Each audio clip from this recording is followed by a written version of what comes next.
What if Luffy turned evil? I'm talking about the guy who literally punched a celestial dragon for hurting his friend, who declared war on the world government to save Robin, who would rather die than abandon his crew. Now imagine that same person deciding that freedom is too dangerous, that people can't be trusted with choices, that the only way to save the world is to control every single person in it. This isn't just what if good guy becomes bad guy, this is psychological horror. Picture Luffy using his conqueror's haki not to knock out enemies, but to rewrite people's minds. Imagine him building a perfect empire where 8 million people worship him as their liberator while living as slaves. The most terrifying part, he genuinely believes he's saving them. We're following his complete transformation from the Straw Hat Captain we love into something called the Red Terror. His own crew turns against him, Ace becomes his enemy, and the entire world has to unite just to stop him. But here's the kicker, even at the end, you'll still feel sorry for him. Hit that like button if you're ready for this emotional roller coaster, and let's jump in. The Thousand Sunny rocked gently on calm seas, and for once everything felt perfect. Sanji had outdone himself with dinner. The smell of perfectly grilled sea king steak still hung in the air, mixing with the salt breeze and Brook's violin music. Nami was sprawled across her favorite deck chair, counting their latest haul of berries with that satisfied grin she got when the numbers were really good. 37 million, she announced, waving a stack of bills. And that's after buying supplies. Yo-ho-ho-ho, perhaps we could invest in some new sheet music, Brooke suggested hopefully. Or better tools for my workshop, Frankie added, striking his usual pose. Luffy stretched his arms around the mast, laughing. I don't care about money stuff, I just want more meat. You literally just finished eating 5 plates, Zoro pointed out from his spot by the railing, though he was smiling too. That was hours ago, Nami rolled her eyes, but she was still grinning. You're impossible. The past few months had been incredible. After Wano, it felt like everything was clicking into place. Their bounties had skyrocketed, Luffy's hit 3 billion, which still made him bounce around the ship whenever someone mentioned it. They'd taken down 2 more Yonko crews, liberated 3 islands, and somehow managed to do it all without losing anyone. More importantly, they'd made real allies, people who understood what they were fighting for. Admiral Marcus Vale was one of them. The man was everything the old Marine leadership wasn't: principled, genuinely caring about civilians, willing to work with pirates if it meant protecting innocent people. When they'd first met him 6 months ago, Luffy had been suspicious. Marines were Marines, but Marcus had proved himself over and over. He'd warned them about ambushes, helped evacuate civilians during their battles, even covered for them a few times when other Marines got too close. Robin called him an idealist in a corrupt system, which was probably the nicest thing she'd ever said about any government official. Tonight was supposed to be a celebration. They just finished liberating Crystal Island from a particularly nasty bunch of slave traders, and Marcus had personally ensured the criminals were arrested instead of just killed. Clean, efficient, moral, everything a victory should be. Ship approaching from the northwest, Usopp called from the crow's nest. Flying marine colors. It's probably Marcus, Nami said, already folding up her money. He said he'd have news about the slave ring's connections. Sure enough, a sleek marine vessel pulled alongside the Sunny. Marcus Vale climbed aboard with his usual calm smile, tall, gray-haired, with the kind of weathered face that suggested he'd seen everything the Grand Line could throw at someone. Evening straw hats, he said, nodding to each of them. Successful operation, I hear. The best kind, Luffy replied, still grinning. Nobody got hurt except the bad guys. That's what I like to hear. Marcus accepted a cup of coffee from Sanji with genuine thanks. I have those intelligence reports you wanted, Miss Navigator. Nami's eyes lit up. Intelligence meant routes, safe harbors, potential threats, all the stuff that kept her crew alive. Perfect timing. I was just updating our charts for the next island. She spread out her latest map on the deck, weighting down the corners with small stones. The rest of the crew gathered around out of habit, even when they weren't actively navigating. Nami's chart work was fascinating to watch.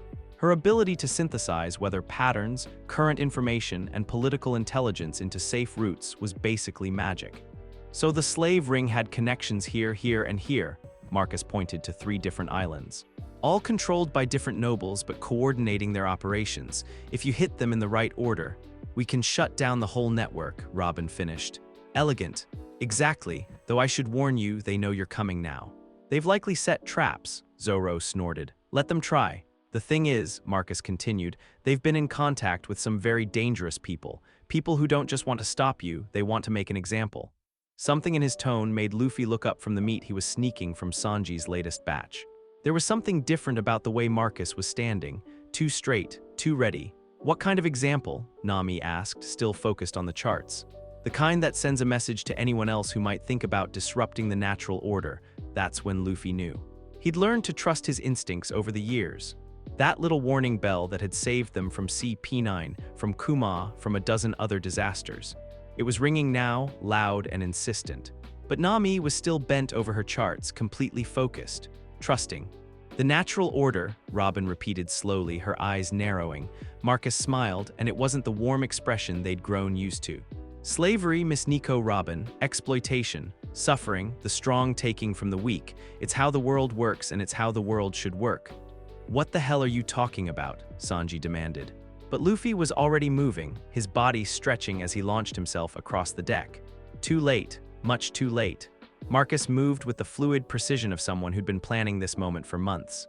His hand came up holding something small and metallic, a Den Mushi transponder, military grade. Now, he said calmly, the sea around them exploded. Cannon fire erupted from every direction. Ships materialized from behind carefully placed sea clouds, a whole fleet that had been waiting in perfect silence. The Sunny lurched violently as the first barrage struck, wood splintering and metal screaming. Battle stations, Zoro shouted, already drawing his swords, but this wasn't a normal attack. These weren't random pirates or even typical marines. Every shot was calculated, designed to disable rather than sink. They wanted the crew alive. 6 months of intelligence, Marcus said conversationally, even as chaos erupted around him. 6 months of learning your patterns, your strategies, your weaknesses. Do you have any idea how valuable that information is? Luffy's fist connected with the man's jaw, sending him skidding across the deck. You bastard! Language, Monkey D. Luffy. Marcus wiped blood from his mouth, still smiling. Though I suppose your reputation for crude behavior was accurate. More explosions. The Sunny's main mast cracked ominously. Frankie was shouting something about the steering mechanism being damaged. They were sitting ducks.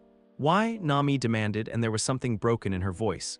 She trusted this man, they all had. Because you're a disease, Marcus replied simply.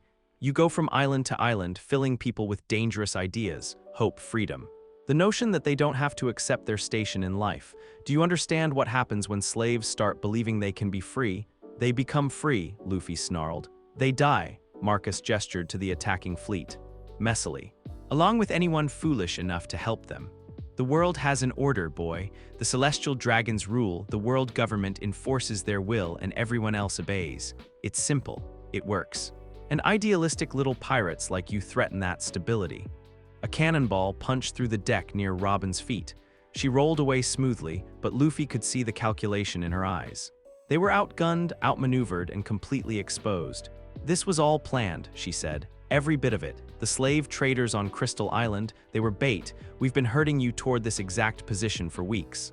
Marcus pulled out a second Den Mushi. Admiral Kizaru, this is Marcus Vale. The Straw Hat Pirates are trapped and disabled. Request immediate. Sanji's kick took him in the ribs, launching him into the mizzenmast with a wet crack. But the damage was done.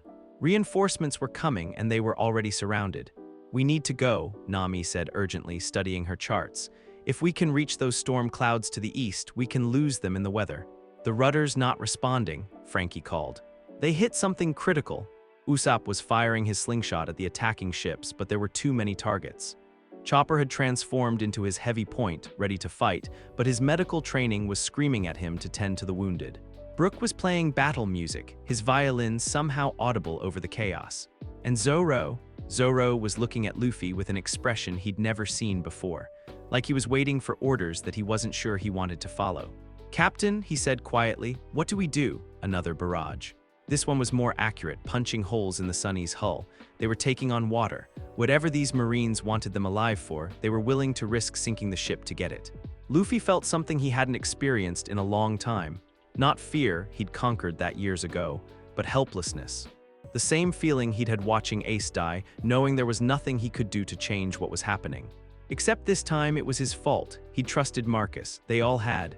The storm clouds, Nami repeated more urgently.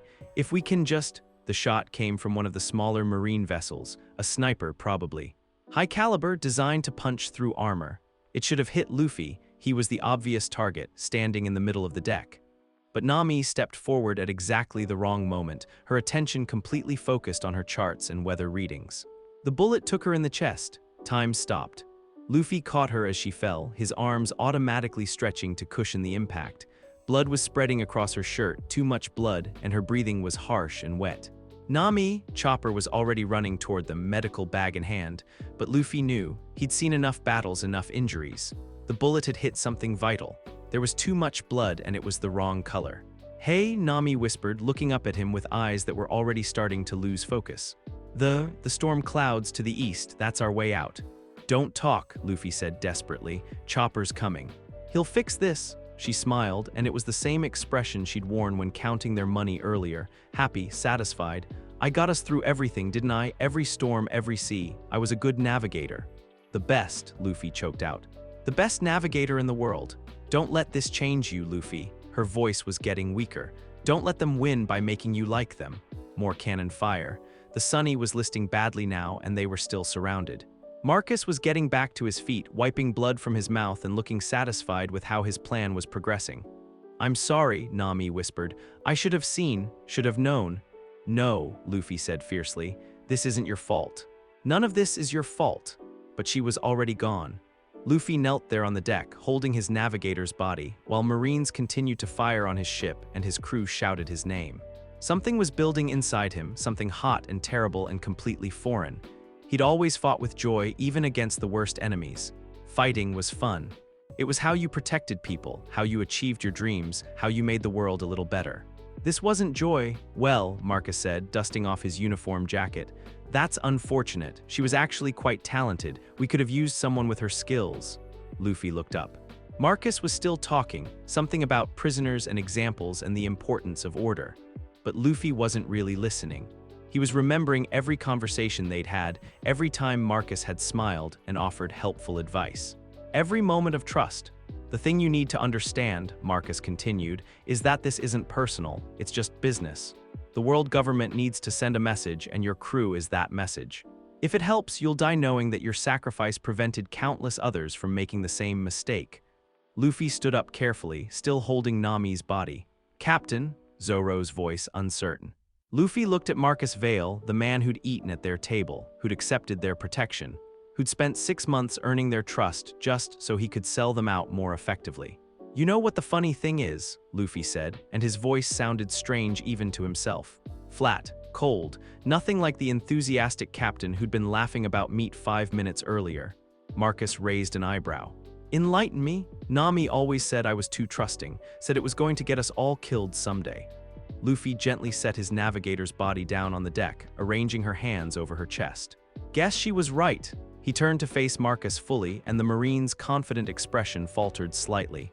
"Here's what's going to happen," Luffy continued in that same flat tone. "I'm going to kill you. Not because you're a Marine, not because you're working for the world government. I'm going to kill you because you made me trust you, you made her trust you." "Now see here," Marcus began. Luffy moved. Not the wild, stretching attacks his crew was used to. This was precise, calculated, designed to cause maximum pain. His fist caught Marcus in the solar plexus, doubling him over. Then an elbow to the spine, driving him to his knees. "Luffy," Sanji called out, alarmed. "What are you want to know about the natural order?" Luffy asked Marcus, who was struggling to breathe. "Here it is. The strong take what they want, the weak suffer. And trust," he grabbed Marcus by the throat, lifting him off the ground with one hand. "Trust gets you killed." The crack of Marcus's neck breaking was audible even over the continuing battle. Luffy let the body drop and turned to face his crew. They were all staring at him, Zoro with calculated assessment, Sanji with obvious alarm, Chopper with pure horror. "Captain," Robin said carefully, "we need to focus on escape. The Marine reinforcements, no." Luffy looked at the attacking ships surrounding them, at the Marines who'd been firing on his crew while their commander gloated. "No more running." His conqueror's hockey exploded outward, not the playful burst he usually used to knock out weak enemies. This was focused, furious, designed to cause pain rather than unconsciousness. Half the attacking Marines collapsed screaming. The others started firing more frantically, but their shots were wild, panicked. "If this is what trust gets us," Luffy said, his voice carrying clearly across the water, "then I'll make them all fear us instead." He launched himself at the nearest Marine ship. What followed wasn't a battle, it was a massacre. Luffy had always held back before.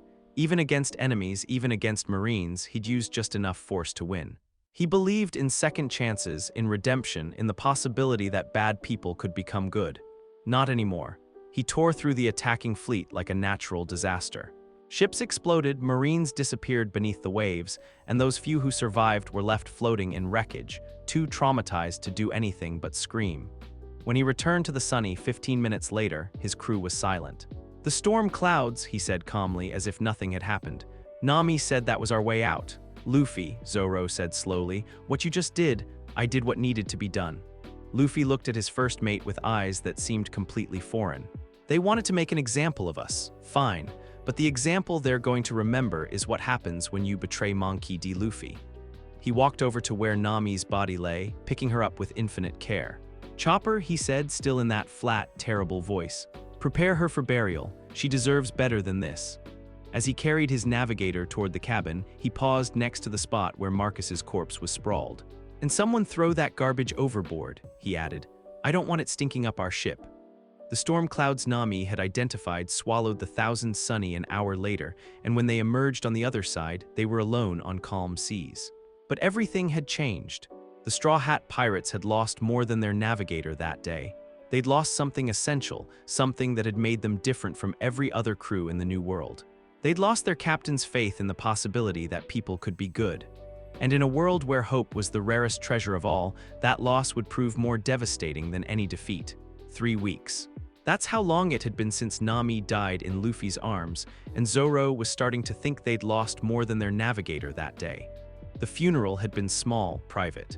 Just the crew on a tiny uninhabited island, laying their friend to rest under a tangerine tree that Sanji had somehow managed to keep alive in a pot. Luffy hadn't cried, hadn't said anything, really. He just stood there watching as they covered her grave, his face blank as stone. That should have been their first warning.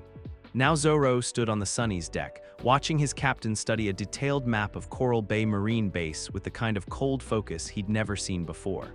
Not excited focus like when they were planning an adventure, not determined focus like when they faced a powerful enemy. This was calculating focus, predatory. 17 families live in the residential section, Luffy said, pointing to a cluster of buildings behind the main fortress. Including kids makes it perfect. Perfect for what? Chopper asked nervously. The little reindeer had been jumpy for weeks, ever since watching Luffy systematically execute every Marine survivor from Marcus's fleet. He kept flinching whenever their captain spoke. "Leverage," Luffy replied without looking up. "They won't fight as hard if they're worried about their families." The silence that followed was deafening. "Luffy," Sanji said carefully, lighting a cigarette with hands that weren't quite steady. "We don't attack civilians, that's not what we do. What we used to do got Nami killed." Luffy's voice was matter-of-fact, like he was discussing the weather. "So we're going to try something different." Robin cleared her throat delicately. "Captain, perhaps we should consider alternative approaches. History shows that targeting non-combatants often creates more problems than history shows that the strong take what they want and the weak suffer," Luffy interrupted. "Everything else is just pretty stories people tell themselves." Zoro felt something cold settle in his stomach. Those words, they sounded like something Marcus Vale might have said. "But those are innocent people," Usopp protested. "Kids, Luffy, little kids who never did anything wrong." For the first time in the conversation, Luffy looked up from his map. His eyes were flat, empty in a way that made Zoro's hand twitch toward his swords. "Innocent?" Luffy repeated like he was testing an unfamiliar word. "Is that what you think we were? Is that what you think Nami was?" "Of course," Usopp began. "Then explain to me why she's dead." Luffy's voice didn't rise, didn't change tone at all. Somehow that made it worse. "If we're so innocent, if we're the good guys, why is our navigator buried on some random island while the people who killed her are still breathing?" "Because the world isn't fair," Brook said quietly. "Because sometimes bad things happen to good people, but that doesn't mean, it means exactly that." Luffy stood up, rolling up the map with precise movements. "Fair is a fairy tale. Good and evil are words weak people use when they can't admit they're not strong enough to take what they want." The crew exchanged glances. This wasn't grief talking, wasn't even anger. This was something else entirely. Something that sounded almost. "You sound like a world noble," Robin observed, and there was steel in her voice. Luffy smiled, and it was worse than his blank expression. "Maybe they understand something we didn't. That's enough." Zoro stepped forward, hand resting on Wado Ichimonji's hilt. I don't know what's gotten into you, but what's gotten into me is reality, Luffy said calmly. 6 months of trusting a marine got our navigator killed. Years of playing nice, of holding back, of trying to be heroes. And what do we have to show for it? A graveyard full of friends and a world that keeps getting worse. He walked to the ship's railing, looking out at the marine base in the distance. You want to know what I learned watching Nami die? I learned that Marcus was right about one thing. This world has an order. The strong rule, the weak obey, and everyone in between gets crushed. So your solution is to become like them, Sanji demanded, crushing his cigarette under his heel. To terrorize families, my solution is to win. Luffy turned back to face his crew, and there was something in his posture that reminded Zoro uncomfortably of Doflamingo. Freedom isn't something you ask for politely. It's something you take, and if people get hurt in the process, he shrugged. That's their problem for being weak. The silence stretched until Frankie finally spoke up, his usual enthusiasm completely absent. Bro, this isn't you talking. This is grief or trauma, or this is me finally growing up, Luffy said flatly. The old me got Nami killed. The old me trusted enemies and showed mercy to people who wanted us dead. The old me was an idiot. The old you was our friend, Chopper whispered. Luffy looked at the little doctor for a long moment. Friends die, Chopper. Dreams die. The only thing that matters is power and the will to use it. He walked back to the map, spreading it out again on the deck. Here's what's going to happen. We hit the base at dawn when they're changing shifts. Usopp, you take out their communications. Brook, you handle perimeter security. Frankie, I want their weapons depot destroyed. And the families? Robin asked coldly. Sanji keeps them safe in the residential area. Anyone tries to leave, he stops them, gently if possible. Luffy's smile widened slightly. We're not monsters after all. I won't do it, Chopper said suddenly, his voice shaking but determined. I won't be part of threatening innocent people. The temperature seemed to drop 10 degrees. Luffy walked over to where Chopper was standing, crouching down so they were at eye level. For a moment, just a moment, Zoro thought he saw a flicker of the old captain. The one who would have hugged his doctor and told him everything would be okay. Instead, Luffy reached out and very gently placed his hand on Chopper's head. You know what I like about you, Chopper, he said softly. You always put your patients first. It's admirable, really. Chopper relaxed slightly. Luffy, which is why you're going to treat any Marines who get injured during our attack. The words hit like a physical blow. Chopper jerked back, eyes wide. What? They're going to get hurt, Luffy continued in that same gentle tone. Some of them badly, and you're going to patch them up nice and clean so they can go home to those families we're protecting. I won't, Luffy's hand tightened slightly in Chopper's fur, not enough to hurt but enough to be felt. You will, he said, still smiling. Because if you don't, I might accidentally let slip to those Marines exactly where their families are hiding. And scared Marines with nothing to lose do such unpredictable things. The threat hung in the air like poison gas. Chopper was trembling now, caught between his medical oath and his loyalty to his captain. You bastard, Sanji snarled, taking a step forward. Luffy didn't even look at him. I'm being practical. Chopper gets to save lives, the Marines get medical care, and we get cooperation. Everyone wins. That's not winning, Zoro said quietly. That's extortion. No, Luffy replied, finally standing and facing his first mate. Extortion would be threatening to hurt them if they don't cooperate. I'm just pointing out the natural consequences of non-cooperation. He walked back to his map, completely calm. The difference is important. One makes you a villain. The other just makes you realistic. Robin was studying him with the expression she usually reserved for particularly dangerous historical artifacts. And what happens when this approach stops working? When fear isn't enough anymore, then we escalate. Luffy traced a route on the map with his finger. There's always another level of pressure you can apply, another weakness you can exploit. The trick is finding the right leverage. Leverage, Usopp repeated faintly. Marcus understood leverage, Luffy continued. He used our trust against us, our desire to believe in good Marines, our hope that the system could be reformed from within. He played us perfectly. The captain looked up at his crew and his expression was almost fond. I won't make that mistake again. I won't let any of you make that mistake again. By becoming the thing we used to fight against, Brook asked, his usual cheerfulness completely absent. By accepting reality. Luffy rolled up the map again, tucking it into his vest. We are pirates. We take what we want, we do what we need to survive, and we don't apologize for it. He started walking toward his cabin, then paused at the doorway. Oh, and crew, he looked back over his shoulder. Anyone who can't stomach real freedom isn't worthy of sailing under my flag. Keep that in mind during tomorrow's operation." The cabin door closed behind him with a soft click. For several minutes, nobody spoke. They just stood there on the deck, trying to process what their captain had become. "That wasn't Luffy," Chopper finally whispered. "That was somebody else wearing his face." "No," Zoro said grimly, his hand still resting on his sword.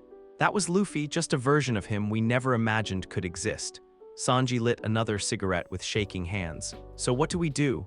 "I don't know," Robin admitted. "In all my historical research, I've never encountered anything quite like this. The psychological transformation is too complete, too rapid. It's as if losing Nami didn't just break his heart, it broke his entire worldview." "Can we fix him?" Frankie asked desperately. Zoro was quiet for a long time, watching the waves lap against the Sunny's hull. Finally, he shook his head. "I don't think he wants to be fixed," he said. "I think he likes what he's become." That night, none of them slept well. And in the morning, when they attacked Coral Bay Marine Base, they discovered that their new captain was terrifyingly effective at getting results. The operation went exactly as Luffy had planned. The Marines, faced with the choice between fighting pirates and protecting their families, chose their families. The base fell in less than an hour, with minimal casualties and maximum psychological impact. Chopper treated the wounded Marines as ordered, tears streaming down his face the entire time. Sanji kept the civilian families safe in the residential area, making sure they had food and water while never quite letting them forget they were prisoners. And Luffy watched it all with that same cold satisfaction, like a chess master seeing his strategy play out perfectly. "You see," he said to his crew as they sailed away from the smoldering base, "no unnecessary deaths. No wasted effort, just pure, efficient results." He looked at each of them in turn and his smile was razor-sharp. "This is what real pirates do. This is what freedom actually costs." Behind them, Coral Bay Marine Base burned against the morning sky, and somewhere in the smoke and flames, the Straw Hat Pirates' old reputation died with it. They were still the crew that had liberated Arabasta and Dressrosa. But now they were also the crew that had held children hostage to win a battle. And their captains saw absolutely nothing wrong with that. The village of Roseheart had a problem. It was a pretty place, the kind of island that belonged on a postcard. White stone buildings cascaded down rolling hills toward a harbor filled with fishing boats.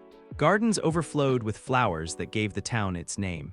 Children played in cobblestone streets while their parents worked market stalls filled with fresh bread and locally caught fish. But pretty places could hide ugly truths. "Tell me again," Luffy said to the trembling fisherman who'd flagged down their ship. The man Kenzo, he'd said his name, was wrung his cap in weathered hands. "The Blackwood family owns everything, Captain. The fishing licenses, the docking fees, the market permits. They tax us until we can barely afford to eat our own catch." "Typical noble behavior," Robin observed from her spot at the ship's railing. "Economic exploitation disguised as lawful governance." Luffy nodded slowly. A month ago, he would have been furious. He would have charged straight to the Blackwood mansion, kicked down their door, and demanded they stop hurting innocent people. He'd done exactly that on dozens of islands. Now he just felt efficient. "How many Blackwoods are there?" he asked. "The main family, maybe 20 adults plus their children. But they employ about 50 guards and they've got servants, cooks, groundskeepers." Kenzo trailed off, seeing something in Luffy's expression. "Why do you ask?" "Just planning," Luffy replied with that cold smile his crew had learned to dread. "Don't worry about it." An hour later, they were walking through Roseheart's market district. The crew spread out naturally old habits from years of working together, but Zoro noticed how different their formation was now. Before, they'd moved like friends exploring a new place. Now they moved like predators surveying territory. The signs of oppression were everywhere once you knew how to look. Vendors who flinched when well-dressed customers approached their stalls. Children who stopped playing the moment an official-looking person walked by. The subtle desperation of people who were always one bad day away from losing everything. "It's just like Goa," Luffy said quietly, stopping in front of a fruit vendor whose display was mostly empty.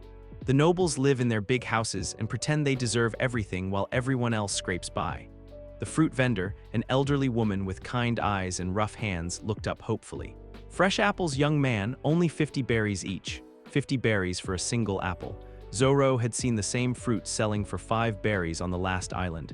"The Blackwood set your prices?" Luffy asked. The woman's hope died instantly, replaced by fear. I don't know what you mean." "It's okay," Luffy said gently. "We're here to help." She studied his face for a long moment, then seemed to make a decision. They take 60% of everything we make, call it protection fees and municipal taxes. Anyone who complains gets their permit revoked. And then they starve. The woman's voice was barely a whisper. There's nowhere else to sell. The Blackwoods own every market, every dock, every warehouse. Luffy nodded and placed a 1,000-berry note on her counter, taking nothing in return. What's your name? Maria, she replied, staring at the money like she couldn't believe it was real.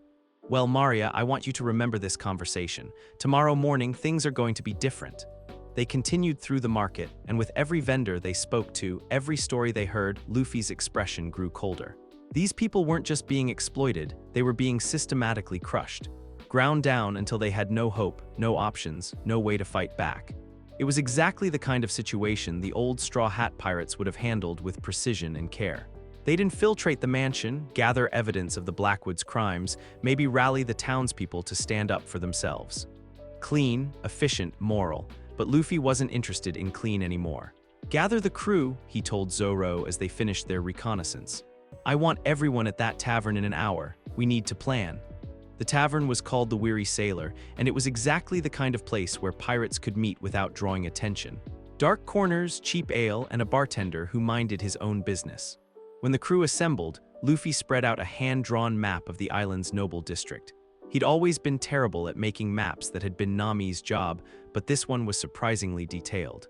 The Blackwood Mansion is here, he said, pointing to the largest building on the hill. Surrounded by the houses of their relatives, business partners, and senior staff, about 200 people total, including children and servants. Standard approach would be direct confrontation, Robin mused. Challenge the head of the family, present evidence of their crimes, demand restitution. Standard approach is what got us into this mess, Luffy replied flatly. Standard approach assumes they'll listen to reason, that they'll change their behavior when faced with consequences. He looked up at his crew, and there was something hungry in his expression. I'm done assuming people will do the right thing. Usopp shifted uncomfortably. So what are you suggesting? I'm suggesting we solve the problem permanently. The silence that followed was thick enough to cut. Define permanently, Sanji said carefully. Luffy pointed to a section of the map. Fire starts here in the servant quarters, spreads to the main mansion, then to the surrounding houses. By dawn, the entire noble district is ash. Luffy, Chopper whispered, his voice horrified. There are children up there, innocent people. Are there? Luffy's tone was conversational, almost curious. The servants who help the Blackwoods oppress the townspeople, the guards who enforce their brutal taxes, the business partners who profit from the exploitation. He traced a line on the map with his finger. Or maybe you're talking about the Blackwood children, the ones being raised to inherit this system, to continue the cycle of abuse. The ones who will grow up believing they deserve to own other people's lives. They're still children, Frankie protested, his mechanical voice uncharacteristically quiet. So were the kids in the market, Luffy replied. The ones who don't have enough to eat because their parents can't afford food after paying the Blackwoods' taxes. The ones who will never learn to read because there's no money for schools. The ones who will die young from preventable diseases because medical care is a luxury they can't afford. He sat back in his chair, studying their faces. Funny how you only care about the children when they're the ones with comfortable beds and full bellies. That's not fair, Brooke said quietly. Fair? Luffy laughed, and it was an ugly sound. Fair would be those noble kids experiencing a fraction of what the poor kids go through every day. Fair would be the Blackwoods losing everything, just like they've taken everything from everyone else. He leaned forward, placing both hands flat on the table. But I'm not interested in fair anymore. I'm interested in effective. Robin was studying him with that analytical expression she got when examining historical documents. And you believe genocide is effective? I believe removing problems is effective, Luffy corrected. The Blackwood family is a disease. Their servants enable the disease. Their guards enforce the disease. Their business partners profit from the disease. He gestured to the map. So we remove the disease, all of it, root and branch. And the innocent people who get caught in the fire? Zoro asked, his hand resting on Wado Ichimonji's hilt. Define innocent, Luffy replied. The cook who prepares meals with food bought using stolen taxes. The gardener who maintains grounds paid for with the blood of starving fishermen. The tutor who teaches noble children that they're superior to everyone else. His smile was sharp as broken glass. Or are you talking about the townspeople who will dance in the streets when their oppressors burn? The crew exchanged glances. This wasn't the righteous anger they were used to from their captain. This was something else, something cold and calculating and completely without mercy. "There has to be another way," Usopp said desperately. "The old Luffy would find another way. The old Luffy got Nami killed," came the immediate response. "The old Luffy was weak, sentimental, naive." Luffy stood up, walking to the tavern's window and looking out at the noble district on the hill. "You want to know what I see when I look up there? I see every world noble who ever owned a slave, every marine admiral who ever executed an innocent person, every king who ever let his people starve while he lived in luxury." He turned back to face them. "The only difference between the Blackwoods and the Celestial Dragons is scale, but the mentality is identical. The cruelty is identical. The system is identical. So your solution is to become like them?" Sanji demanded, crushing his cigarette under his heel. "My solution is to be better at it than they are." Luffy returned to the table, rolling up his map. "They use violence to maintain an unjust system. I'll use violence to destroy that system. By burning children alive," Robin stated flatly. "By removing obstacles to freedom." Luffy's voice didn't change, but something flickered in his eyes. "Those children would have grown up to be just like their parents. Now they won't get the chance." The temperature in the tavern seemed to drop 20 degrees. "You're talking about murder," Chopper whispered. "I'm talking about prevention," Luffy corrected. "How many lives will we save by ensuring the next generation of Blackwoods never exists? How many families will prosper because there's no one left to exploit them?" He looked at each of his crew members in turn. "This is what real freedom costs. This is what victory actually looks like, not pretty speeches and moral compromises results." Usopp stood up abruptly, his chair scraping against the wooden floor. "No," he said, his voice shaking but determined. "This isn't victory, this isn't freedom, this is just evil." The word hung in the air like a challenge. Luffy tilted his head slightly, studying his sniper with genuine curiosity. "Evil? Yes, evil." Usopp's voice was getting stronger, more desperate. "You're talking about murdering an entire family, including children who never did anything wrong. How is that different from what the world government does?" "It's different because we're doing it for the right reasons," Luffy replied calmly. "No," Usopp slammed his fist on the table. "There are no right reasons for burning kids alive. The old Luffy knew that. The old Luffy would have found a way to save everyone. The old Luffy was an idiot who got our navigator killed. The old Luffy was our friend." Silence fell like a hammer blow. Luffy stood slowly, and there was something in his posture that made every instinct Zoro had developed scream danger. "Your friend," he repeated softly. "Yes," Usopp said, though he was visibly trembling now. "Our friend, our captain. The person who saved all of us, who gave us hope, who made us believe in something better. And where is that person now, Usopp?" "I don't know," Usopp whispered, "but I'm begging you to find him again. Please, Luffy. Remember who you used to be." For just a moment, one brief, flickering instant, something changed in Luffy's expression. Something that looked almost like pain. Then it was gone, replaced by that cold, predatory smile. "I remember exactly who I used to be," he said quietly. "I remember being weak. I remember being stupid enough to trust enemies. I remember watching friends die because I wasn't strong enough to protect them." He walked around the table until he was standing directly in front of Usopp. "That person is dead, Usopp. He died with Nami, and what's left?" He gestured to himself with mock grandeur. "What's left is someone who actually wins. By becoming a monster, by accepting reality." Luffy's voice dropped to barely above a whisper. "The world is full of monsters, Usopp. The only choice is whether you're a monster who protects what he cares about or prey that gets devoured." He leaned closer until their faces were inches apart. "Anyone who can't stomach real freedom isn't worthy of my crew. Keep that in mind." With that, he walked out of the tavern, leaving his crew sitting in stunned silence. For several minutes, nobody spoke. They just sat there trying to process what their captain had become. "We can't do this," Frankie finally said, his voice barely audible. "We can't be part of murdering children." "Then what do you suggest?" Zoro asked grimly. "He's still our captain." "Is he?" Brook's question was quiet, but it cut like a blade. "Is that thing still our captain, or is it something else wearing his face?" Robin was staring at the spot where Luffy had been standing. "In my experience, people don't change this dramatically without external influence. Trauma, yes, but this," she shook her head, "this is something else entirely." "So what do we do?" Sanji asked. The question hung unanswered as the crew sat in the gathering darkness, each of them wrestling with an impossible choice.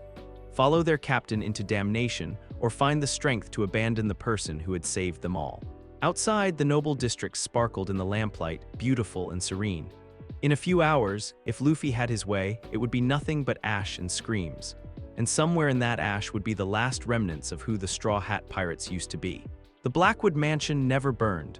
Not because Luffy changed his mind. He'd spent the entire night sitting on the Sunny's figurehead, staring at the noble district with those cold, calculating eyes. Not because the crew talked him out of it, though they'd tried until their voices were hoarse. The mansion didn't burn because at 3 in the morning, just as Luffy was preparing to move, a familiar voice called out across the water. "Permission to come aboard, little brother." Luffy's head snapped around so fast Zoro thought he might have given himself whiplash. There, standing on the deck of a small dinghy that definitely hadn't been there moments before, was Portgas Ace. He looked older than when they'd last seen him.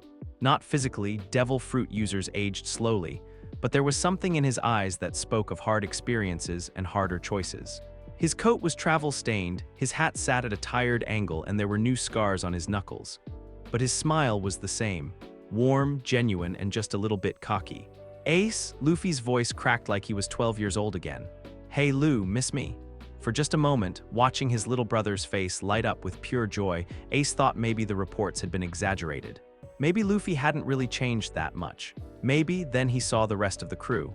Zoro looked like he'd aged 5 years in the past month. Sanji was chain-smoking, something he only did when he was seriously stressed.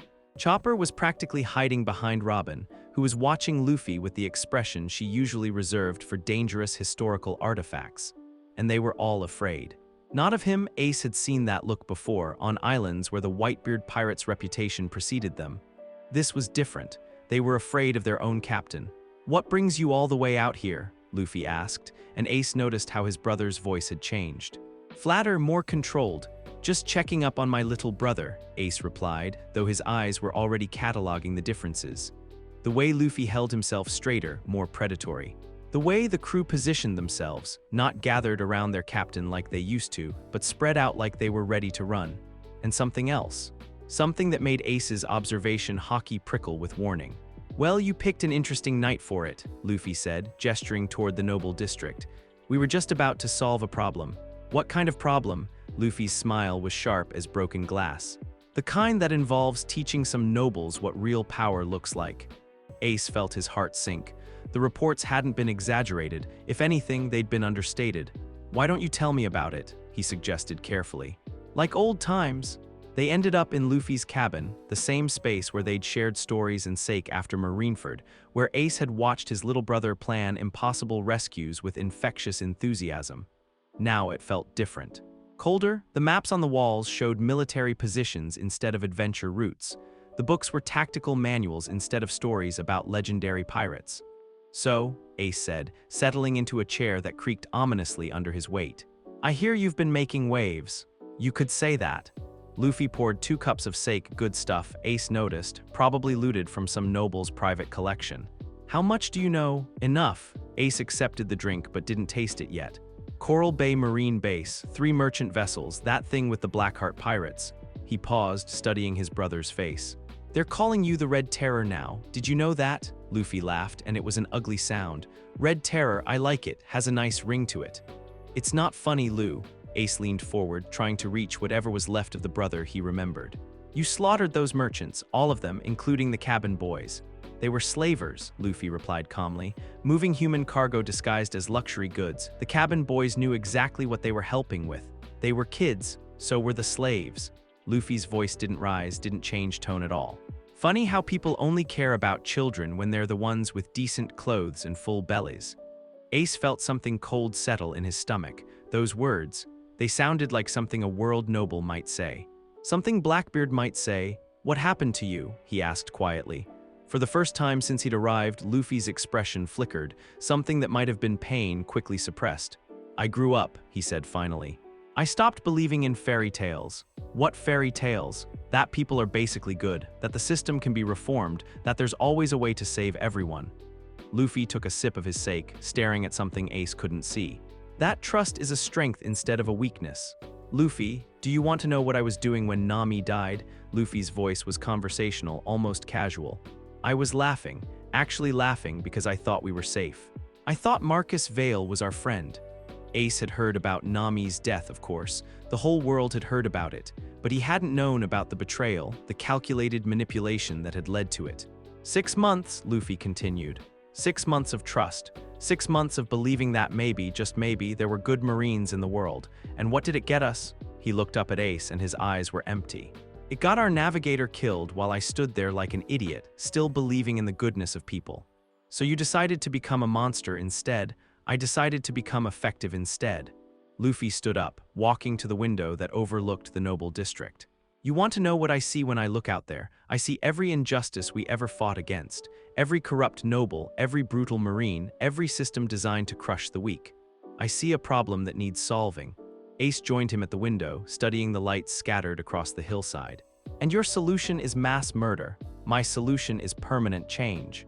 Luffy's reflection in the glass looked like a stranger. How many villages have we liberated over the years, Ace?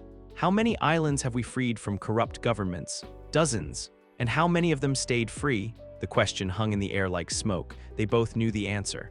Most of those islands had been reconquered within months.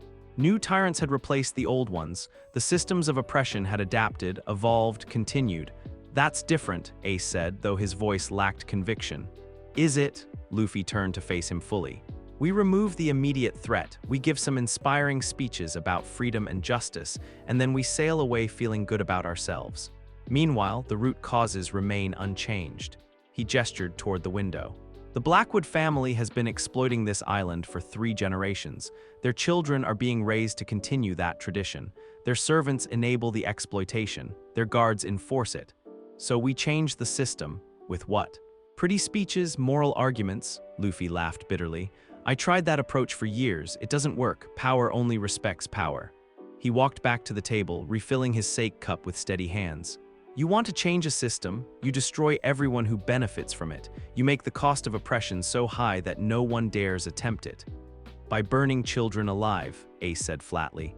By preventing the next generation of oppressors from existing. Luffy's voice remained maddeningly calm. How many lives will we save by ensuring those children never grow up to become slavers? How many families will prosper because there's no one left to exploit them? Ace felt like he was talking to a stranger wearing his brother's face. Listen to yourself, Lu. You sound exactly like the people we used to fight against. Do I? Luffy tilted his head, genuinely curious. The people we used to fight against wanted to maintain an unjust system. I want to destroy that system completely. By using their methods. By using effective methods. Luffy sat back down, studying Ace with those flat, empty eyes. Tell me, brother, in all our years of fighting for justice, how many times have we actually solved a problem permanently? The question was a knife between Ace's ribs because he knew the answer. They'd won battles, saved lives, freed islands, but they'd never actually changed anything fundamental. The celestial dragons still ruled. The world government still oppressed. The systems of exploitation still functioned. That doesn't mean, it means our old methods don't work, Luffy interrupted. It means all our noble intentions and moral compromises just give our enemies time to regroup and adapt. He leaned forward, and for a moment his expression was almost pleading.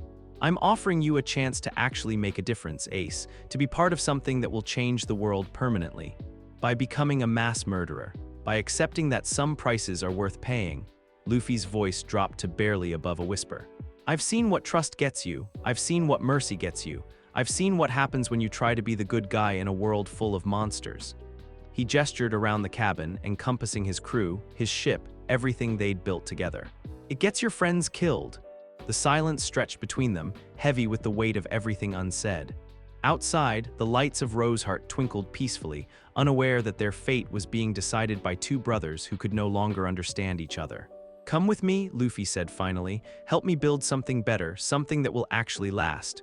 What are you offering? Everything. Luffy's smile was sharp as a blade. We take the Grand Line, all of it. Every island, every kingdom, every corrupt government. We burn out the rot root and branch and we build something new in its place. A world ruled by fear. A world ruled by justice. Luffy stood up again, beginning to pace. No more corrupt nobles exploiting the poor. No more Marines executing innocents. No more celestial dragons owning people like property. And who decides what justice looks like? You, someone has to. Luffy stopped pacing, turning to face his brother directly. Someone has to be strong enough to make the hard choices. Someone has to be willing to pay the real cost of freedom. Ace studied his little brother's face, looking for any trace of the boy who'd once cried over a dying bird. The boy who'd shared his dreams and food with equal generosity. The boy who'd promised they'd always be brothers no matter what. He found nothing. "You're asking me to help you commit genocide," he said quietly. "I'm asking you to help me save the world," Luffy replied. "The choice is yours, Ace, but choose quickly. Dawn is coming, and with it, real change." Ace closed his eyes, remembering a different conversation in a different place. Three young boys sitting around a campfire, making promises they'd thought they'd never break. When he opened them again, his decision was made. "No." The word fell like a stone into still water. Luffy's expression didn't change. "No, I won't be part of this." Ace stood up, his chair scraping against the wooden floor. "I won't help you murder innocent people, no matter how noble you think your cause is. They're not innocent, the children are." Ace's voice was firm, final. "Whatever their parents have done, whatever they might grow up to become, right now they're just kids, and I won't help you kill them." For a long moment, the brothers stared at each other across an unbridgeable gulf. "I'm disappointed," Luffy said finally. "I thought you'd understand." "I understand perfectly." Ace walked to the cabin door, then paused with his hand on the handle. "The question is whether you still understand anything at all. And if I go through with this. If I solve the Blackwood problem permanently." Ace turned back, and Luffy saw something in his older brother's eyes that he'd never seen before. "Resolve." "Then I'll stop you," Ace said quietly. "Whatever it takes, whatever it costs. I'll stop you." The temperature in the cabin dropped 20 degrees. "Even if it means fighting me?" Luffy asked, his voice dangerously soft. "Especially if it means fighting you." Ace opened the door, letting in the cool night air. "The brother I knew would have wanted me to." He stepped out onto the deck, where the rest of the Straw Hat crew was waiting with expressions of desperate hope. They'd heard raised voices, but not the specific words. "Well?" Zoro asked. Ace looked at each of them in turn, these people who'd followed his brother across the Grand Line, who'd risked everything for his dreams, who still loved him despite what he'd become. "I'm sorry," he said quietly. "I tried." Behind him, Luffy appeared in the doorway. His expression was blank, controlled, but there was something terrible in his eyes. "Going somewhere, brother. Away from here," Ace replied, not turning around. "Away from whatever you've become. That's unfortunate." Luffy stepped onto the deck, and Ace could feel his crew tensing around them. "I was really hoping you'd see reason." "I see it perfectly." Ace finally turned to face him. "The question is whether you do." "I see the world as it really is," Luffy said, "not as I wish it could be." "No," Ace shook his head sadly. "You see the world as you're afraid it might be. And you're so terrified of being hurt again that you've decided to hurt everyone else first." The words hit like physical blows. For just an instant, Luffy's mask slipped, revealing something raw and wounded beneath. Then it was gone, replaced by cold fury. "Get off my ship," he said quietly. "Luffy," Chopper started. "Get off my ship." The roar was backed by Conqueror's haki, sending waves of pressure across the deck. Several of the crew members staggered, and even Ace felt the force of it, but he didn't back down. "I'll go," he said calmly, "but this isn't over, little brother. I meant what I said. If you go through with this madness, I'll be there to stop you. You can try." Luffy's smile was razor-sharp, "but you won't succeed. Nobody will." Ace walked to the ship's railing, then paused at the edge. "You know what the saddest part is," he said without turning around. "Part of you knows I'm right. Part of you is still that boy who cried over a dying bird, and that part is going to eat you alive." With that, he vaulted over the railing and into his waiting dinghy. As he sailed away into the pre-dawn darkness, Ace heard the sound of wood splintering behind him. Luffy putting his fist through the ship's railing, probably, but he didn't look back. He couldn't afford to. Because his little brother was right about one thing: dawn was coming. And with it, a choice that would define both their futures. Save the innocents in the Noble District and become an enemy to the person he loved most in the world. Or let them die and lose his soul in the process. There was really no choice at all.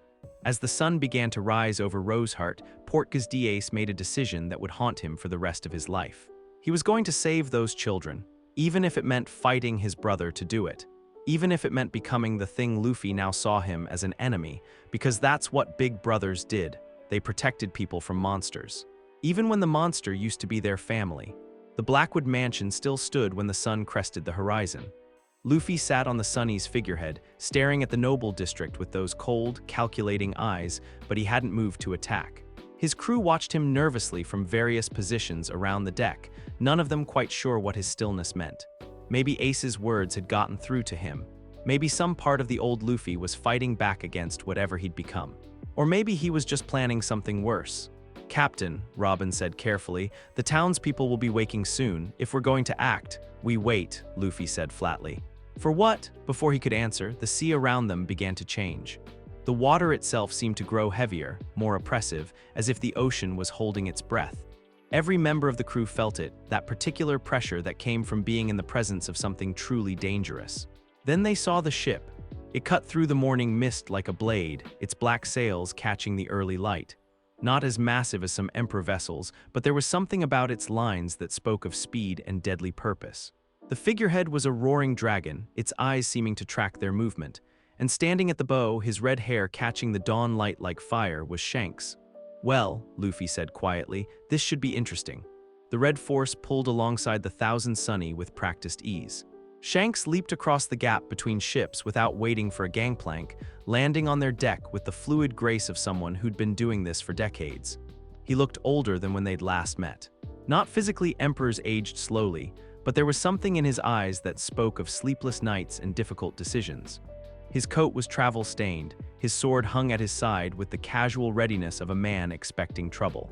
But his smile was the same, warm, genuine, and just a little bit sad. "Hello, Luffy." "Shanks." Luffy dropped down from the figurehead, landing on the deck with barely a sound. "You're a long way from your usual territory. I go where I'm needed."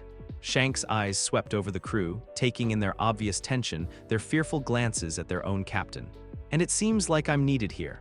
"Are you?" The two emperors studied each other across the deck. To an outside observer, it might have looked like a friendly reunion, two old friends catching up after time apart.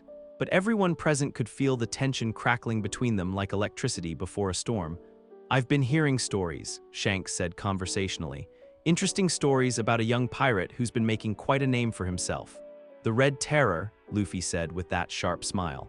"I like it, I don't." Shanks' voice was quiet, but it carried clearly across the deck. "I don't like it at all." "Why? Because it's not heroic enough for your tastes. Because it's not you." The words hung in the air like smoke. For just a moment, something flickered in Luffy's expression, something that looked almost like pain, then it was gone. "People change," he said simply. "Not like this." Shanks took a step forward, his eyes never leaving Luffy's face. "I've been sailing these seas for over 20 years, boy. I've seen pirates go dark, seen good men turn bad. But this..."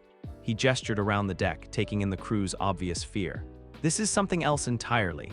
"Is it?" Luffy's tone was conversational, almost curious. "Or is it just the natural result of finally seeing the world as it really is? And how do you see the world, Luffy?" "Clearly." Luffy began to pace, moving with that predatory grace his crew had learned to fear. "I see a system built on exploitation and maintained through violence. I see the strong preying on the weak while the weak pretend there's some higher meaning to their suffering." He stopped directly in front of Shanks, looking up at the man who'd once been his hero. "I see a world where trust gets you killed and mercy is just another word for weakness." Shanks studied his face for a long moment. "And what happened to the boy who wanted to be the freest person on the seas?" "He learned that freedom isn't something you ask for politely." Luffy's smile was cold as winter. "It's something you take, by force if necessary. By murdering children, by removing obstacles." Luffy gestured toward the noble district on the hill. "Those children you're so worried about. They're being raised to become the next generation of oppressors. Their parents are teaching them that they deserve to own other people's lives. So you'll kill them to prevent that. I'll solve the problem permanently." Shanks was quiet for a long time, studying the boy he'd once known. The boy who'd cut his own face to prove he was brave enough to be a pirate. The boy who'd eaten a devil fruit by accident and laughed about it. The boy who'd promised to return this very hat when he became a great pirate. "Where is it?" he asked quietly. Luffy tilted his head. "Where's what?" "The hat, my hat, where is it?" For the first time since Shanks had arrived, Luffy's composure cracked slightly. His hand moved instinctively toward his head, then stopped when he realized the straw hat wasn't there. "In my cabin," he said after a moment. "Go get it." It wasn't a request. Luffy stared at him for a long moment, then shrugged and disappeared into the cabin. He returned a minute later carrying the straw hat, but something about the way he held it made Shanks' heart sink. The hat was stained. Dark spots decorated the familiar woven straw, some brown, some rust-colored, some that looked disturbingly fresh. Blood, Shanks realized with growing horror. The hat was covered in blood. "What happened to it?" he asked, though he already knew the answer. War is messy, Luffy replied casually. Sometimes blood gets on things. Whose blood? Luffy's smile widened. Does it matter? Enemies mostly. Though I suppose some of it might be from allies who disappointed me. The words hit Shanks like physical blows. This wasn't just about Luffy turning dark, this was about him actively desecrating everything they'd once shared. Give it back, Shanks said quietly. What? The hat, give it back. Shanks held out his hand and there was steel in his voice. You're not worthy of wearing it anymore. For just an instant, Luffy's mask slipped completely. The hurt in his eyes was naked, raw, the look of a child being abandoned by someone they loved. Then the cold calculation returned. You gave it to me, he said. You said I could keep it until I became a great pirate. You're not a great pirate, Shanks' voice was flat final. You're just another tyrant with a devil fruit. I'm the future king of the pirates. No, Shanks shook his head sadly.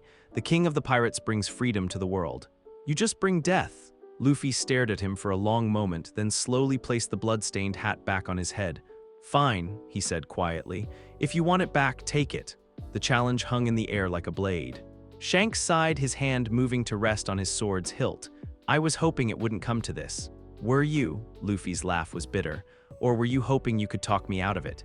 Give me some inspiring speech about the power of dreams and friendship. I was hoping I could save you. From what? From yourself.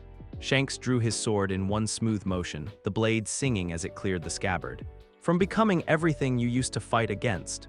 Luffy's expression didn't change, but his body shifted into a fighting stance. You taught me to fight for what I believe in, Shanks. That's exactly what I'm doing. This isn't what you believe in, this is what you're afraid of. I'm not afraid of anything anymore.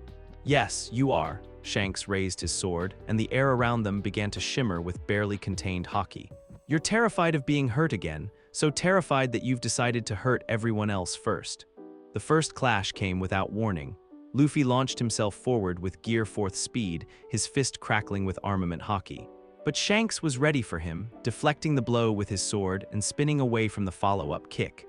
They separated, circling each other on the deck while the crew scrambled for cover. This wasn't a sparring match or a friendly competition. This was two emperors fighting with lethal intent. You're fast, Shanks observed calmly. Faster than before. I've learned not to hold back. Luffy's body began to expand as he activated Gear 4th. Holding back is what got Nami killed. Nami died because someone betrayed your trust, Shanks replied, parrying another lightning-fast punch. That doesn't mean trust itself is wrong, doesn't it? Luffy's attacks were relentless now, a blur of fists and feet backed by overwhelming haki. How many times have you been betrayed, Shanks? How many friends have you watched die because you gave an enemy the benefit of the doubt? Shanks didn't answer immediately, too focused on defense. Luffy had gotten stronger, much stronger. His technique was sharper, more focused, like he'd been training specifically to kill rather than just defeat. Everyone gets betrayed eventually, Shanks said finally, finding an opening and scoring a shallow cut across Luffy's shoulder. That's not an excuse to become a monster. It's a reason to be smarter. Luffy's counterattack sent Shanks skidding across the deck, his coat tearing against the wooden planks. You want to know what I learned watching Marcus gloat over Nami's body? I learned that mercy is a luxury the weak can't afford. Mercy is what separates us from animals. Animals don't lie to themselves about their nature. Luffy's next punch cratered the deck where Shanks had been standing. They take what they need to survive and they don't apologize for it. The battle raged across the Sunny's deck, two titans locked in combat while the crew watched in horror. Every clash sent shockwaves through the ship. Every missed attack left scars in the wood and metal. But gradually, Shanks began to realize something disturbing. Luffy wasn't just fighting to win, he was fighting to hurt. Every technique was designed for maximum damage, every opening exploited with surgical precision. This wasn't the wild, joyful combat style he remembered, this was something else entirely. You're enjoying this, he said during a brief lull. Luffy wiped blood from his lip, his smile sharp as broken glass. Why shouldn't I? It's the first honest conversation we've ever had. Honest, no pretense, no noble speeches about dreams and friendship. Just two predators fighting for dominance. Luffy's laugh was ugly. It's refreshing. We're not predators, Luffy. We're, what, heroes? Luffy's attack came faster than thought, driving Shanks back against the mast. Tell that to all the Marines I've killed. Tell that to the merchant crews I've slaughtered. Tell that to the children I'm planning to burn alive tonight. The words hit harder than any physical blow. You don't mean that, Shanks said desperately. Don't I? Luffy pressed his advantage, his attacks becoming more vicious. You want to know what I see when I look at those Blackwood kids? I see future slavers, future oppressors, future enemies. You see children. I see a problem that needs solving. Luffy's fist connected with Shanks' ribs, sending the older man stumbling, and I've learned that problems don't solve themselves. They separated again, both breathing hard now. Shanks had managed to land several hits, but Luffy's devil fruit made him incredibly difficult to damage permanently. Meanwhile, every strike Luffy landed seemed to carry extra weight, extra malice. "This isn't you," Shanks said quietly. "The boy I knew would never, the boy you knew was weak." Luffy roared, and his conqueror's haki exploded outward like a physical force. "The boy you knew got his friends killed because he was too stupid to see enemies for what they were. The boy I knew saved people. The boy you knew failed to save the one person who mattered most." The admission hung in the air like a confession. For just a moment, the mask slipped completely, and Shanks saw the raw wound at the center of Luffy's transformation. "Guilt. Soul-crushing, devastating guilt. Nami's death wasn't your fault," he said gently. "Wasn't it?" Luffy's laugh was broken, bitter. "I'm the one who trusted Marcus. I'm the one who let him get close to my crew. I'm the one who stood there like an idiot while he put a bullet in my navigator. You couldn't have known. I should have known." The words tore from Luffy's throat like physical pain. "I should have seen through his lies. I should have protected her. So you decided to never trust anyone again. I decided to never be weak again." Luffy's voice was getting steadier, the cold control returning. "Weakness killed Nami. Trust killed Nami, mercy killed Nami. Love didn't kill Nami, Marcus Vale killed Nami, and love is what let him do it." Luffy's smile was terrible. "Love made me trust him. Love made me vulnerable. Love made me weak." The final exchange was brutal and brief. Shanks, driven by desperation, threw everything he had into one last offensive. His sword moved like lightning, his haki blazed like a star, his technique was flawless. It wasn't enough. Luffy caught the blade barehanded, his own haki protecting him from the cutting edge. For a moment they stood frozen, emperor against emperor, mentor against student. Then Luffy's other fist took Shanks in the solar plexus, dropping him to his knees. "You taught me to fight for what I believe in," Luffy said quietly, looking down at his fallen mentor. "That's exactly what I'm doing." "This isn't belief," Shanks gasped, struggling to breathe. "This is fear. Then fear is more useful than faith ever was." Luffy stepped back, releasing Shanks' sword. The older man slumped against the mast, beaten but not broken. "I'm disappointed in you, Shanks," Luffy continued conversationally. "I really thought you'd understand. You of all people know what this world is really like. I know what it can be like when people choose to make it better. And I know what it's actually like when people stop pretending." Luffy reached up and slowly removed the bloodstained straw hat. "You want this back? Fine." He tossed it at Shanks' feet. "It doesn't mean anything anyway, just another pretty lie about dreams and friendship." Shanks stared at the hat, the symbol of everything he'd tried to pass on to this boy lying in a pool of his own blood. "You're right about one thing," he said quietly, reaching for the hat with shaking hands. "You're not worthy of wearing this anymore." "No," Luffy agreed. "I'm not, but I'm worthy of something better." "What's that?" Luffy's smile was cold as winter. "Victory?" As Shanks struggled to his feet, clutching the blood-stained hat to his chest, Luffy turned to address his crew. "Anyone else want to try talking me out of being effective?" he asked conversationally. The silence was deafening. "Good." Luffy looked at the sun, now fully risen over the noble district. "We've wasted enough time on sentiment. Tonight, the Blackwood problem gets solved permanently." He walked toward his cabin, pausing only to look back at Shanks one last time. "You can stay and watch if you want," he said. "Consider it a learning experience." As Luffy disappeared into the cabin, Shanks remained on the deck, staring at the blood-stained hat in his hands. Around him, the Straw Hat crew avoided his gaze, their shame palpable. "I tried," he whispered to the hat, as if it could somehow convey his words to the boy who'd once worn it with such pride. "I tried to save you." But deep in his heart, Shanks was beginning to understand a terrible truth. The boy who'd dreamed of being the freest person on the seas was gone, and the monster wearing his face was just getting started. 3 days after Shanks left with his blood-stained hat, everything went to hell. It started with a marine patrol, 3 ships that had the misfortune to stumble across the Thousand Sunny while Luffy was still in his cold, calculating mood. The kind of encounter that used to end with some property damage, a few knocked-out marines, and everyone going their separate ways. Not anymore. Zoro had watched from the crow's nest as his captain systematically dismantled the marine formation. Not defeated, dismantled. Like he was taking apart a clock to see how it worked, except the clock was made of ships and people and screaming. By the time it was over, 2 of the 3 vessels were at the bottom of the sea. The third was barely floating, its crew either dead or wishing they were, except for the families. That's what made this different from the merchant ships or the Marine base. This wasn't a military patrol, it was a transport convoy carrying Marines' dependents to a new posting. Wives, children, grandparents. Civilians whose only crime was being related to people Luffy now considered enemies. 43 of them, huddled together in the Sunny's hold while their captors decided their fate. Zoro had been telling himself for weeks that he could handle this, that his captain was going through a dark phase, but underneath it all he was still Luffy.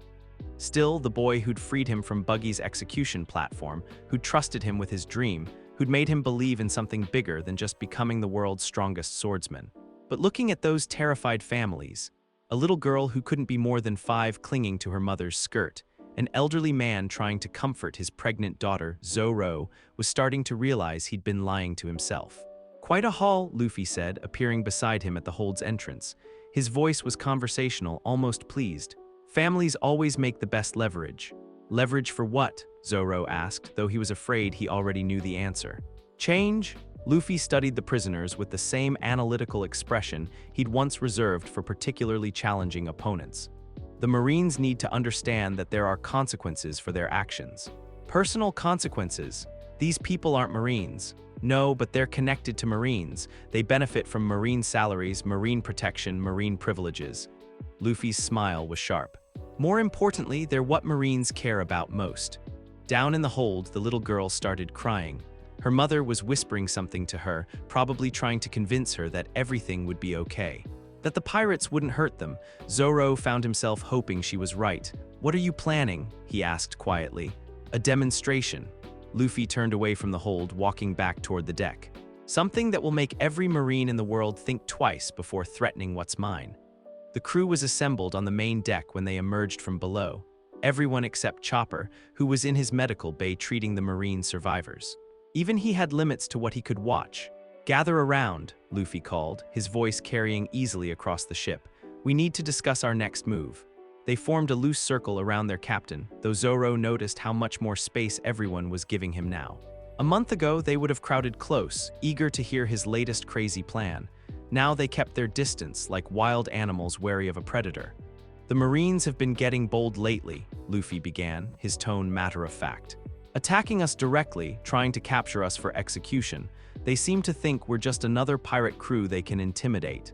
He gestured toward the hold where the families were imprisoned. "It's time we corrected that misunderstanding." "What kind of correction?" Robin asked, though there was something in her voice that suggested she already knew. "The permanent kind." Luffy's smile widened. "Tomorrow morning, we're going to execute them, all of them, and we're going to broadcast it live across every Den-Mushi frequency in the Grand Line." The silence that followed was deafening. "Execute them," Usopp's voice cracked. "Luffy, they're civilians, innocent people." "There are no innocent people in this world," Luffy replied calmly. "Only people who haven't chosen a side yet. These families chose their side the moment they decided to benefit from Marine oppression." "That's not how it works," Frankie protested. "You can't blame kids for what their parents do." "Can't I?" Luffy tilted his head, genuinely curious. "Those children are being raised to see Marines as heroes, pirates as villains. They're being taught that the world government's way of life is natural and correct." He gestured toward the hold again. "In 10 years, that little girl will probably marry another Marine, have children of her own. Teach them the same lies about justice and order." "So you'll kill her to prevent that?" Brook asked, his usual cheer completely absent. "I'll solve the problem before it becomes unsolvable." Luffy's voice remained maddeningly reasonable. "How many pirates have died because Marine families demanded vengeance for their fallen relatives?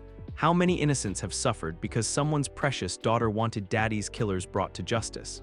"They're still children," Sanji said quietly, lighting a cigarette with shaking hands. "Children grow up," Luffy shrugged. "Better to deal with future enemies while they're still manageable." Zoro felt something cold and heavy settle in his stomach. This was it. This was the line he couldn't let his captain cross. "No," he said quietly. Luffy turned to look at him, raising an eyebrow. "No what?" "No, we're not executing civilians. We're not murdering children." Zoro's hand moved instinctively to rest on Wado Ichimonji's hilt. "I won't let you. You won't let me." Luffy's smile was dangerous now. "That's interesting, Zoro. Since when do you give orders on this ship?" since my captain decided to become a child killer. The temperature seemed to drop 20 degrees.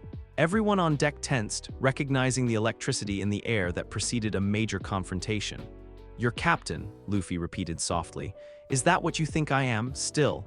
"I don't know what you are anymore," Zoro admitted. "But I know what you're not. You're not the man who saved me from that execution platform. You're not the man who trusted me with his dream. Dreams change, people change." Luffy began walking in a slow circle around his first mate. "The man who saved you was weak, sentimental, naive. The man who saved me was good. The man who saved you got Nami killed." The words hit like a physical blow, but Zoro didn't back down. Nami's death was a tragedy. "It wasn't your fault, and it doesn't justify this. Doesn't it?" Luffy stopped circling, facing Zoro directly. "How many more friends have to die before you understand? How many more Namis have to be sacrificed on the altar of your precious morality?"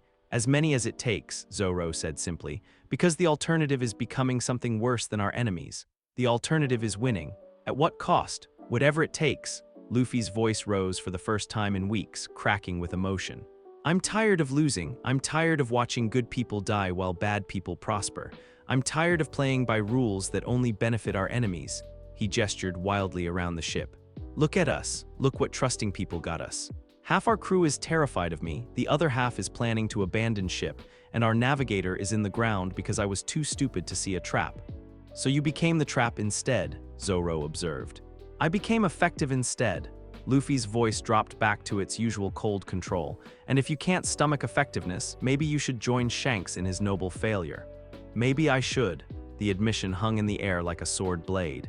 Around them, the crew held their breath, watching two titans on the verge of collision. "You would abandon your dream?" Luffy asked quietly. "Your oath to become the world's strongest swordsman.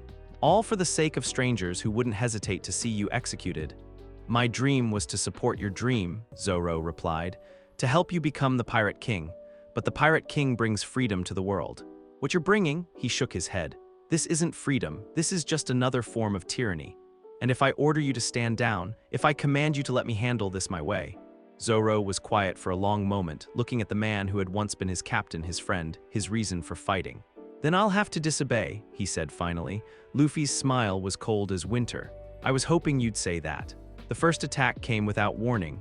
Luffy launched himself forward with gear second speed, his fist crackling with armament hockey.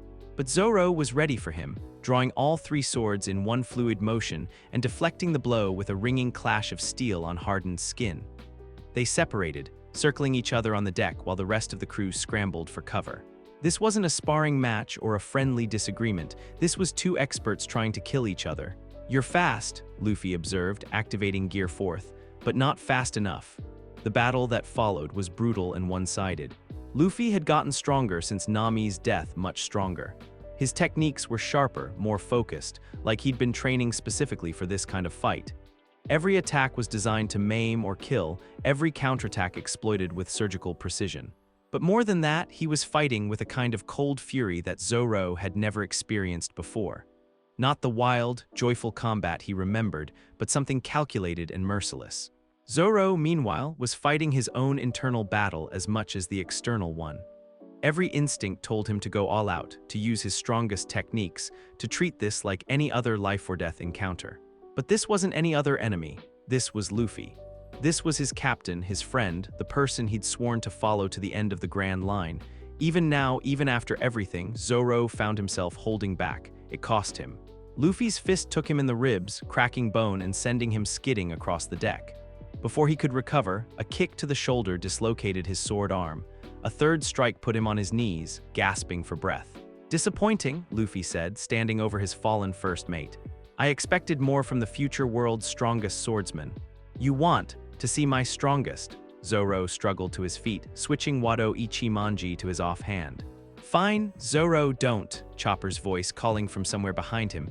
"You're too injured." But Zoro wasn't listening anymore. He was thinking about a little girl in the hold, crying for her mother. He was thinking about an elderly man trying to comfort his pregnant daughter. He was thinking about 43 innocent people whose only crime was being in the wrong place at the wrong time. He was thinking about what Luffy used to be and what he'd become. "Santoryu Aogi," he whispered, raising all three swords despite his damaged shoulder. "Ikadai Sanzen Daisen Sekai." The technique was one of his strongest, a three-sword style ultimate attack that could cut through almost anything. He'd never used it against Luffy before, had never imagined he'd need to, but as the attack launched forward, Luffy simply caught it, not with his swords or his haki or some clever technique. He just reached out and grabbed the cutting edge of Zoro's attack barehanded, stopping it dead. "Is that really your best?" he asked conversationally. "Because if it is, I'm starting to understand why you never made it past first mate." The casual dismissal hurt more than any physical blow could have. "You're right about one thing, though," Luffy continued, tightening his grip on the attack until it dissolved into nothing.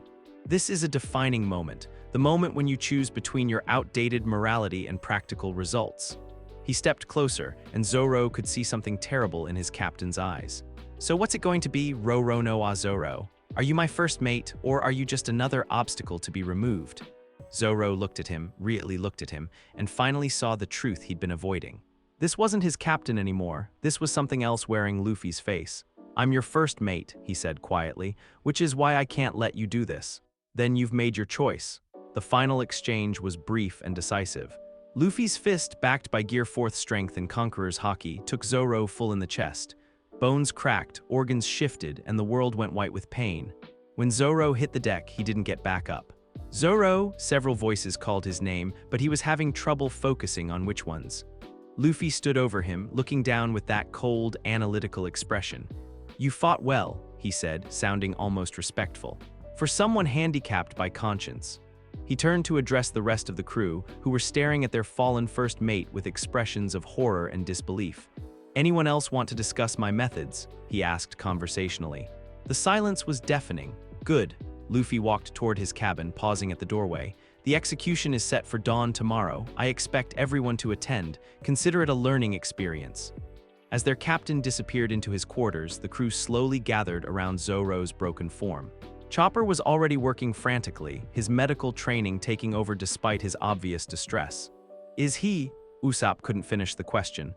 "He'll live," Chopper said grimly, "but he needs serious medical attention. Multiple broken ribs, internal bleeding, possible concussion. Will he be okay?" Sanji asked. Chopper looked up at them, tears streaming down his furry face. "His body will heal. But this," he gestured helplessly at their fallen friend. "I don't know if any of us will be okay after this." As night fell over the Thousand Sunny, the crew took shifts watching over their injured first mate. None of them spoke about what they'd witnessed, but they all understood its significance. Their captain had just beaten their strongest fighter into unconsciousness for the crime of having a conscience. And tomorrow morning, he was planning to murder 43 innocent people. The Straw Hat Pirates, as they had existed, were finished. What would rise from their ashes remained to be seen. But as Zoro drifted in and out of consciousness, one thought kept running through his pain-fogged mind. He'd failed. He'd failed to stop his captain, failed to protect the innocent, failed to be the man his teacher had trained him to be. But at least he'd tried. At least, when history judged the fall of Monkey D. Luffy, it would record that Roro no Zoro had stood against him, even if standing had cost him everything. 6 months later, the name Monkey D. Luffy had become synonymous with terror across half the Grand Line. The execution of the 43 Marine families had been broadcast live, just as he'd promised. Every Den Mushi frequency in the world had carried the images of children begging for their lives, of mothers clutching infants to their chests, of an elderly man trying to shield his pregnant daughter from the inevitable. And through it all, Luffy had smiled that cold, terrible smile as he personally put a bullet in each of their heads. The world had watched in horror. The Marines had declared him their most wanted criminal. The other emperors had issued statements distancing themselves from his methods. None of it mattered, because by the time anyone thought to stop him, he'd already won. "Welcome to New Paradise," Commander Drake said, gesturing toward the sprawling port city that had once been called Sweetwater Island. "Population, 400,000 souls, all living under the protection of our glorious liberator." The visiting Revolutionary Army operative, a nervous young woman named Kira, who clearly regretted her assignment, stared at the city with barely concealed horror. At first glance, it looked prosperous. The buildings were well-maintained, the streets were clean, and there was no visible poverty. People moved about their business with purpose, children played in parks, merchants hawked their wares from colorful stalls. But there was something wrong with the picture, something that became more obvious the longer you looked. The people moved too carefully. The children played too quietly. The merchants' smiles were too bright, too forced. And everywhere, absolutely everywhere, were the flags. Red flags bearing a simple black skull and crossbones, not the traditional Jolly Roger of the Straw Hat Pirates, but something new. Something that managed to be both simplistic and deeply threatening. 400,000, Kira repeated faintly. And they're all free, Drake finished, his smile sharp as a blade. Completely and utterly free from the burden of making their own choices. Drake had been one of Luffy's first converts after the massacre. The former Marine captain had watched the execution broadcast and experienced what he later described as a moment of perfect clarity. Within a week, he'd abandoned his post and sought out the Red Terror, offering his services to what he called the only honest pirate in the world. Now he served as one of Luffy's regional administrators, overseeing the day-to-day operations of the territories that fell under their protection. "I don't understand," Kira said, watching a group of children march past in perfect formation, their faces blank as dolls. "How is this freedom?"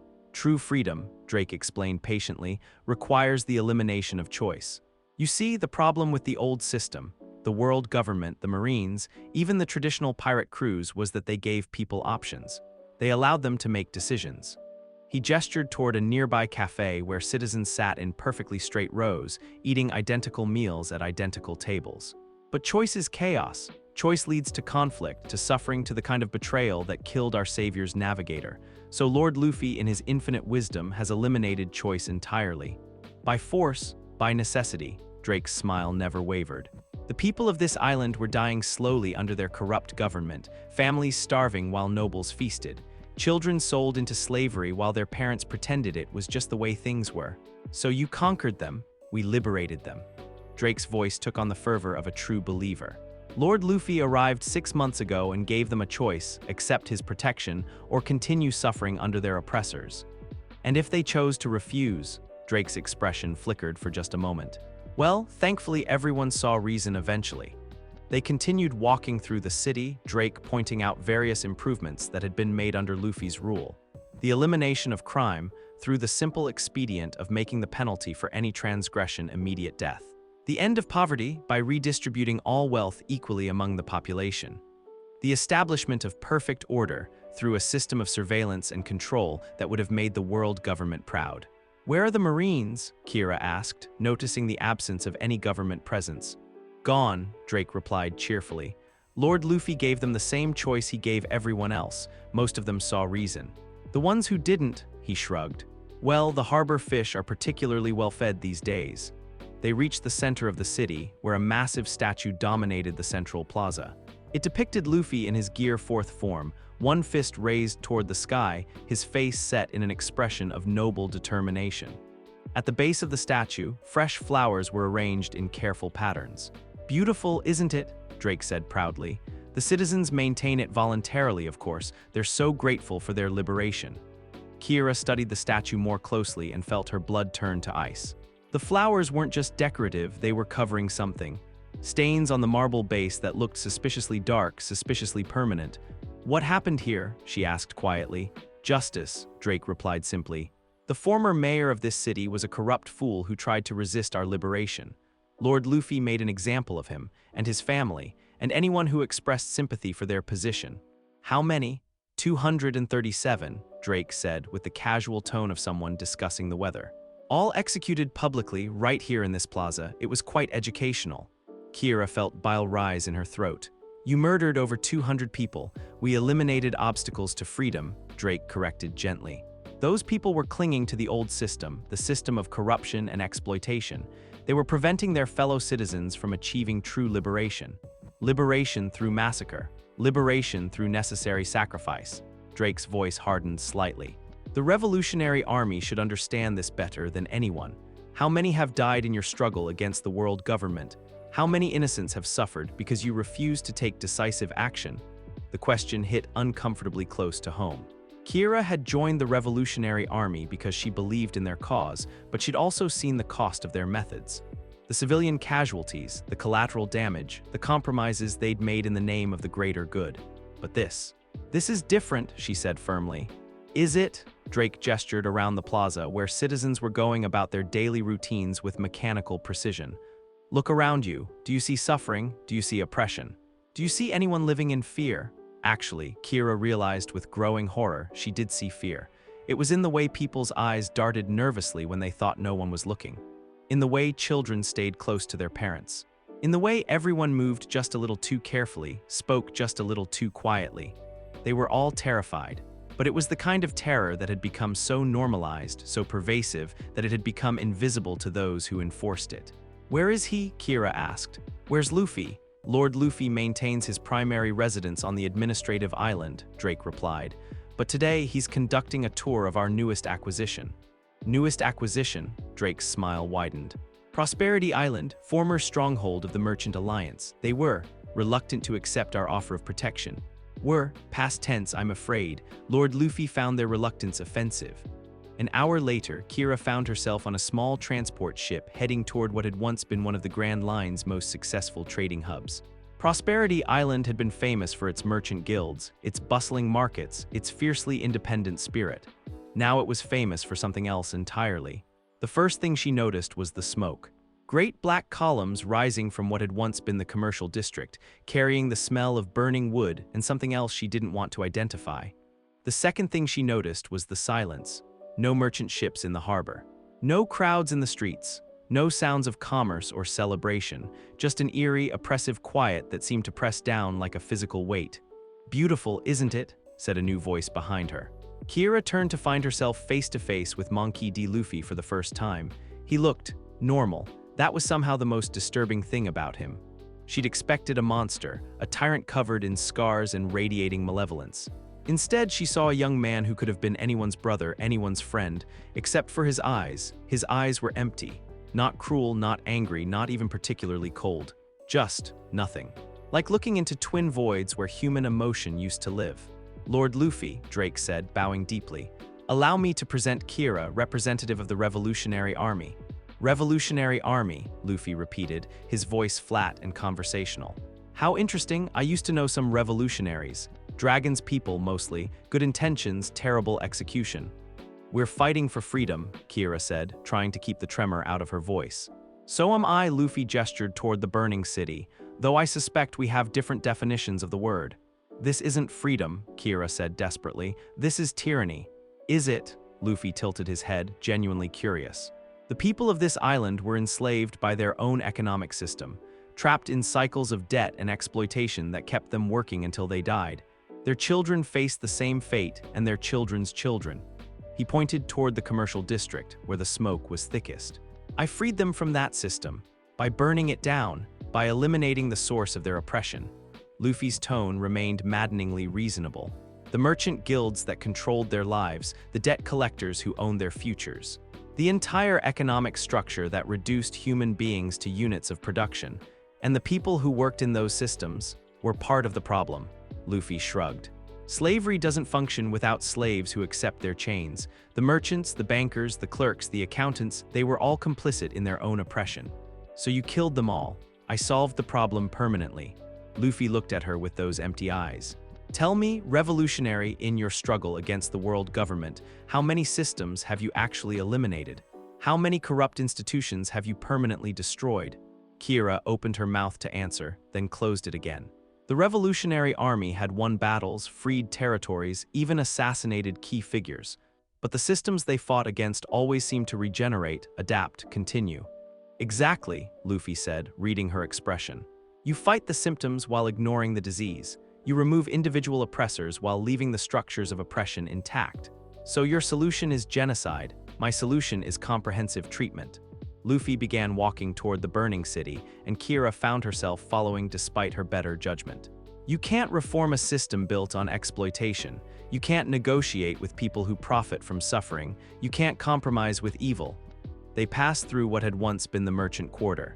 Bodies littered the streets, men, women, children, all bearing signs of violent death. But what made it worse was the organization. The bodies had been arranged in neat rows, sorted by age and profession, as if someone had been conducting an inventory. "You can only eliminate it entirely," Luffy continued, stepping carefully around the corpses. "Root and branch, no half measures, no mercy for the complicit, no second chances for those who choose oppression over freedom. These were innocent people. There are no innocent people." Luffy stopped walking, turning to face her directly. "Only those who haven't chosen a side yet. Children, Kira's voice broke. Those children were innocent. Those children would have grown up to perpetuate the same system that enslaved their parents. Luffy's voice remained calm, rational.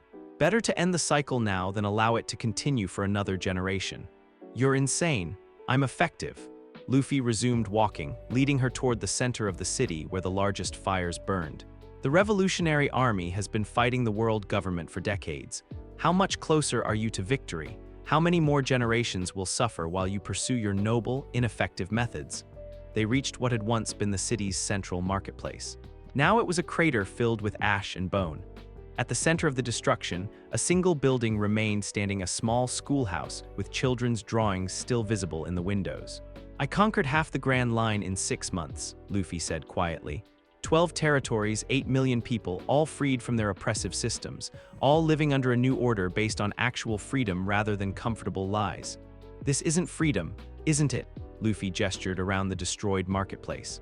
No more debt slavery, no more wage exploitation, no more children sold into bondage to pay their parents' bills. He walked over to the schoolhouse, placing his hand gently on the door. No more false hope that things might get better if we just ask nicely. What about choice? Kira demanded. What about the right to make your own decisions? Choice is chaos. Luffy's voice was getting softer, more dangerous.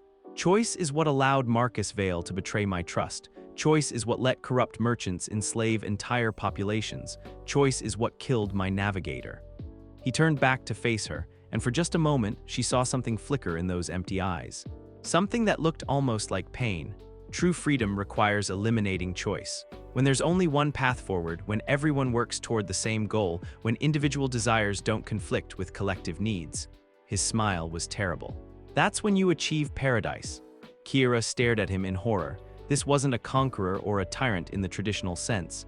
This was something worse, a true believer who had convinced himself that his atrocities were acts of compassion. You're building a prison, she whispered. I'm building perfection, Luffy corrected gently.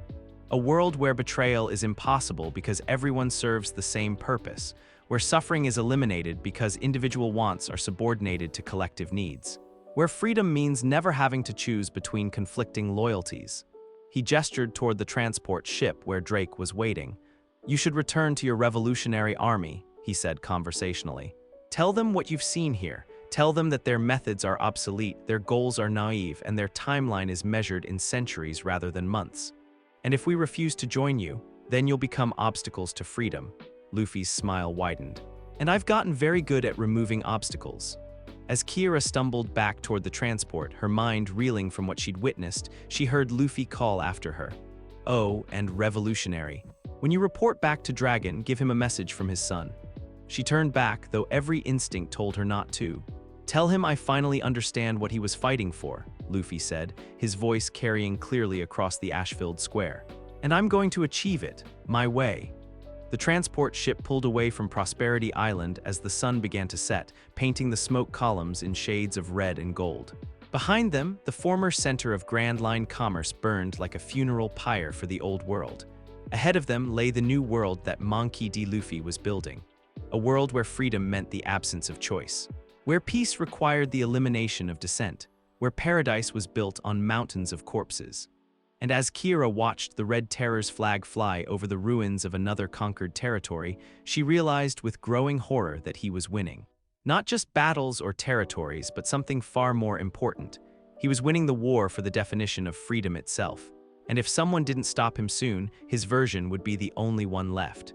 The meeting took place on a small, unnamed island in the middle of nowhere. The kind of rocky outcrop that didn't appear on most maps and wouldn't be missed if it suddenly sank into the sea. Which, given the people gathering there, was probably for the best. Zoro arrived first, his ship barely more than a dinghy with a single sail. 6 months of recuperation had left him functional but changed. He moved differently now, more carefully, like someone who'd learned not to take his body's cooperation for granted. The scars from his fight with Luffy were still visible, thin white lines across his chest where ribs had been broken, a slight hitch in his left shoulder that he couldn't quite hide. But his eyes were clear, determined, and his swords hung at his side with the same deadly readiness they'd always carried. Ace came next, his striker cutting through the waves with desperate speed. He looked like he'd aged years in the past months, his face drawn and haggard. The weight of everything his little brother had become pressed down on him like a physical burden. Shank's ship appeared on the horizon just as the sun reached its zenith. The Red Force looked different, somehow smaller, less imposing, as if the weight of its captain's failure had somehow diminished its legendary presence. The Revolutionary Army delegation was the largest group, Dragon himself, along with Sabo and a handful of their most trusted operatives. They'd sailed under a flag of truce, but everyone present understood how unprecedented this gathering was. And then there were the Marines. Admiral Fujitora had come alone, his massive frame making even the rocky island seem small. The blind swordsman had been one of the few high-ranking Marines to speak out against the world government's increasingly brutal responses to Luffy's reign of terror. "This is surreal," Sabo said, looking around at the assembled group. 6 months ago, half the people here would have been trying to kill the other half. 6 months ago, we didn't have a common enemy, Dragon replied quietly, his voice carrying easily across the small gathering. They'd chosen this spot carefully, far from any Den Mushi signals, far from any shipping lanes, far from anywhere Luffy's growing network of informants might be watching.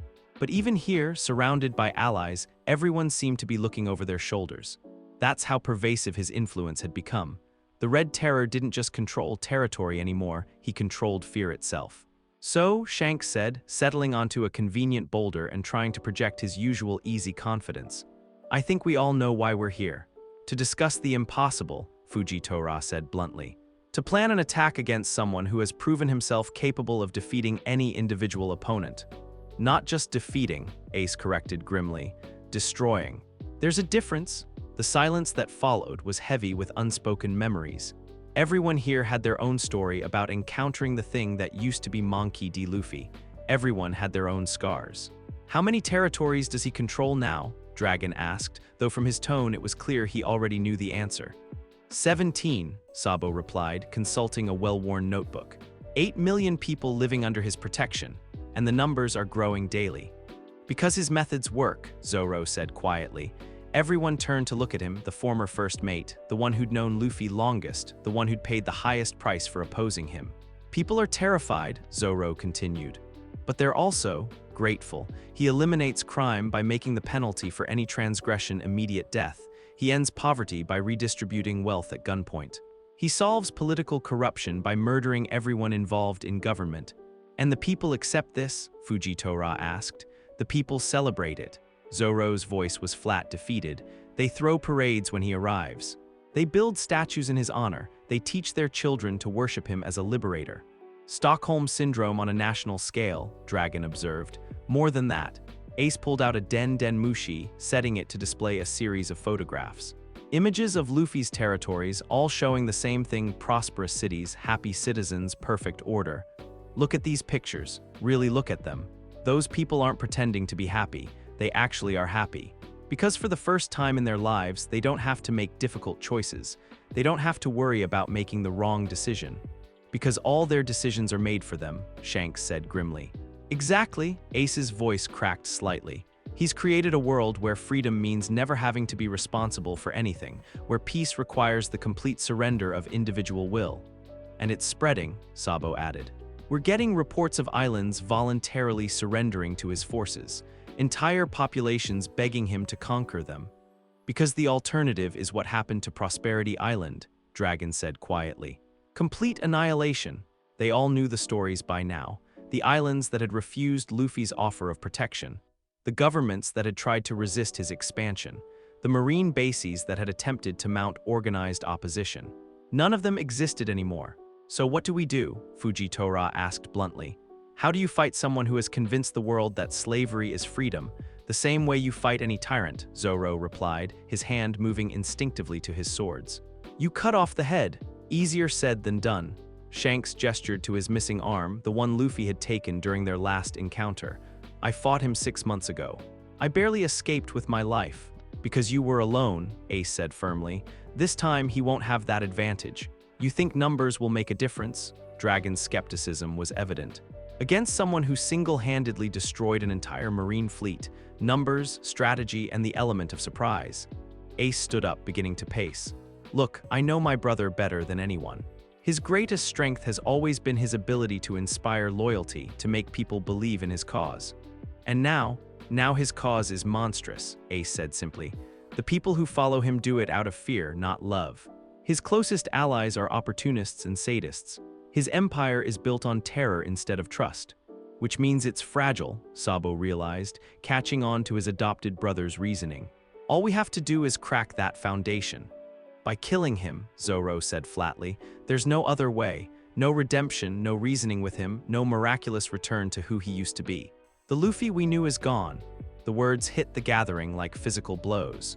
Everyone here had loved Monkey D. Luffy in their own way, had been inspired by his dreams, his courage, his unshakable belief that anyone could be free. Now they were planning his execution. I've seen the intelligence reports, Dragon said quietly. The psychological profiles, the behavioral analysis. The experts all agree this level of transformation is unprecedented. Whatever trauma broke him, whatever mechanism allowed him to justify his actions, he shook his head sadly. There's no coming back from this. Maybe there is, Fujitora said unexpectedly. Maybe in his final moments when he's facing the consequences of his choices. You want to bet 8 million lives on maybe, Ace demanded. You want to risk letting him reach the One Piece, letting him become the actual pirate king on the chance that some spark of his former self might resurface. Of course not, Fujitora replied calmly. I'm simply acknowledging that we're about to murder someone we all once cared about. The least we can do is be honest about what that means. The silence that followed was deafening. So how do we do it? Shanks asked finally. How do we get close enough to someone who doesn't trust anyone? We don't get close, Zoro said. We bring him to us. How? Zoro was quiet for a long moment, staring out at the sea. When he finally spoke, his voice was barely above a whisper. We take something he can't afford to lose. He doesn't care about anyone anymore, Sabo protested. His crew is scattered, his friends are enemies, his reputation, Zoro interrupted. His empire, his vision of the future. Understanding dawned in several faces at once. You want to attack his territories, Dragon said slowly. Force him to defend them. Not attack, Zoro corrected. Liberate, give his people a choice, real freedom or his version of freedom. Show them that there's another way. That's incredibly dangerous, Fujitora pointed out. If we fail, if his people choose to stay under his protection, then we'll know that we've already lost, Ace said grimly. That his vision of the world is what people actually want. And if we succeed, then he'll come for us himself, Shanks said, understanding the plan now. He'll have to, because if word spreads that his territories can be liberated, that his people can choose to leave, his entire empire collapses, Sabo finished, along with his identity as the Great Liberator.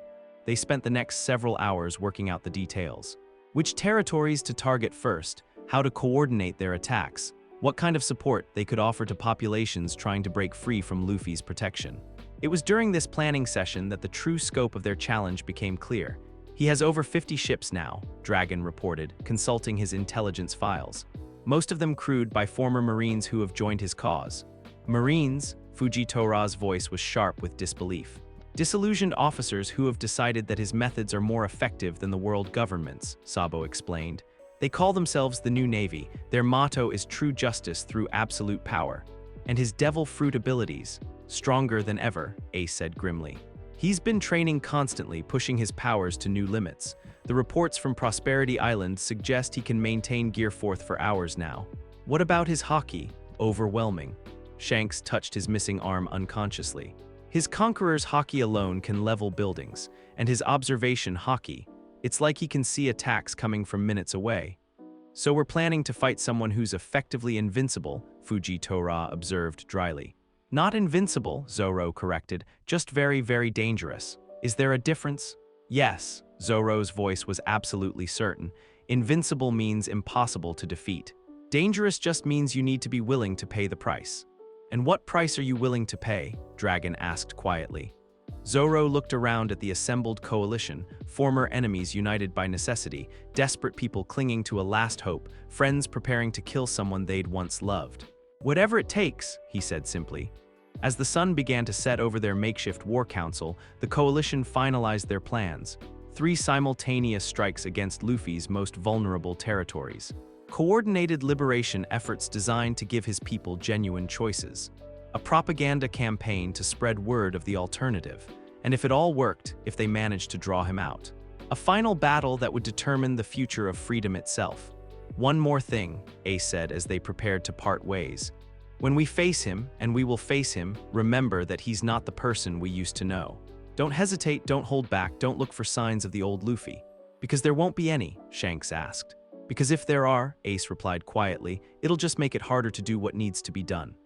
As the various ships departed into the gathering darkness, each carrying representatives of the most unlikely alliance in pirate history, one thought echoed in every mind.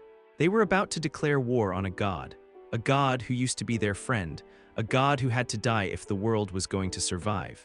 The only question was whether any of them would live to see his fall. But as Zoro sailed away on his tiny vessel, staring up at stars that seemed dimmer than they used to be, he found himself thinking about something else entirely. Somewhere out there, Monkey D. Luffy was probably planning his next conquest, probably smiling that cold, terrible smile as he decided which population to liberate next. But for just a moment, one brief, impossible moment, Zoro allowed himself to hope that when the end came, when the monster finally fell, maybe they'd catch a glimpse of the boy who'd once dreamed of being free. Maybe in his last moments, Luffy would remember who he used to be. And maybe that would be enough to make all of this worthwhile, even if it was the last thing any of them ever saw. The attack began at dawn, just as Luffy had taught them years ago. 3 separate strike forces hit 3 different territories simultaneously, their timing coordinated down to the minute. The goal wasn't conquest, it was liberation. Give Luffy's people a choice, show them there was another way, and force the Red Terror himself to respond. Zoro led the assault on New Paradise, the crown jewel of Luffy's empire. The former Sweetwater Island had become the administrative heart of his territories, home to over 400,000 people living under what Luffy called perfect freedom. Standing on the deck of his commandeered marine vessel, Zoro watched the city through his spyglass as the first explosions bloomed across the harbor. Shanks' ships were targeting the communication centers, trying to prevent word of the attack from reaching Luffy's other territories too quickly. Remember, Zoro called to his mixed crew of former Straw Hats, revolutionary fighters, and disillusioned Marines, we're not here to conquer. We're here to offer choice. And if they choose to fight us, asked Kobe, the young Marine captain who'd volunteered for this suicide mission, then we defend ourselves, Zoro replied grimly. But we don't become the monsters we're fighting. The harbor defenses were formidable, dozens of warships flying Luffy's red flag, their crews composed of former Marines who joined his cause. But they were also predictable, following standard naval tactics that Zoro had seen 100 times. What he hadn't expected was the civilians. As his ship approached the main dock, crowds of people lined the waterfront. Not fleeing, not cowering, cheering. Actually cheering as the artillery fire rained down around them. Liberator, liberator, liberator, they chanted in perfect unison, their voices carrying clearly over the sound of battle. But they weren't cheering for Zoro's forces. They were cheering for the man standing on the harbor's central tower. Monkey D. Luffy looked exactly the same and completely different. Same straw hat, though it had been replaced after Shanks took back the original, same vest, same easy smile. But there was something in his posture, in the way he carried himself, that spoke of absolute authority. More disturbing were the people around him. Not just his new crew of converted Marines and opportunistic pirates, but ordinary citizens. Families with children, elderly couples, shopkeepers, and fishermen, all of them looking at their ruler with the kind of devotion usually reserved for gods. My friends, Luffy's voice carried easily across the water, amplified by Den Mushi speakers throughout the city. It seems some misguided souls have come to disturb our paradise. The crowd's cheering grew louder. They claim to offer you freedom, Luffy continued, gesturing toward Zoro's approaching ships. But what freedom can they give you that you don't already have? Freedom to starve, freedom to be exploited. Freedom to watch your children suffer? No, the crowd roared back in unison. Zoro felt sick. This wasn't a conquered population waiting for liberation. These people genuinely worship their captor. Then show them, Luffy said with that cold smile, what happens when paradise is threatened. What followed wasn't a battle, it was a nightmare. The civilian population didn't flee from the fighting, they joined it. Shopkeepers picked up rifles and began firing at Zoro's ships. Mothers with babies in their arms threw grenades at the landing forces. Children, actual children, charged forward with crude weapons, screaming praise for their liberator. We can't fight civilians, Kobe shouted over the chaos. There are kids down there. Then we find another way, Zoro replied, but his voice lacked conviction. How do you liberate people who don't want to be liberated? The answer came from an unexpected source. Zoro, a familiar voice called from across the harbor, Don't hurt them, they're not thinking clearly. Chopper came running toward the battle lines, his medical bag bouncing against his side. Behind him were other former Straw Hats, Usopp, Brook, Frankie, all looking haggard and desperate. Chopper, Zoro's heart leaped. What are you doing here? We never left, the little reindeer explained quickly. After you were injured after the executions, we couldn't abandon the people he was controlling. We've been working underground, Usopp added, his usual cowardice replaced by grim determination. Trying to find a way to break whatever hold he has on them. It's not just fear, Frankie said, his mechanical voice distorted by damage to his systems. It's something else. Some kind of psychological conditioning.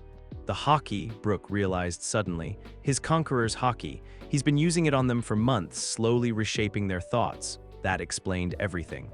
The perfect obedience, the genuine devotion, the willingness to sacrifice their children for his cause. Luffy hadn't just conquered these people, he'd rewritten their minds. Can it be reversed? Zoro asked desperately. Maybe, Chopper said uncertainly, but it would take time we don't have. The battle was spreading through the city now. Ace's forces had landed on the eastern shore and were fighting their way toward the administrative center. Dragon's revolutionary army had taken the northern districts and was trying to establish safe zones for anyone who wanted to escape. But for every territory they captured, for every building they secured, the civilian population just kept fighting back with increasing desperation. This isn't working, Kobe reported grimly. We're not liberating anyone, we're just slaughtering them. Then we change tactics, Zoro decided. If we can't free them by force, we go straight to the source.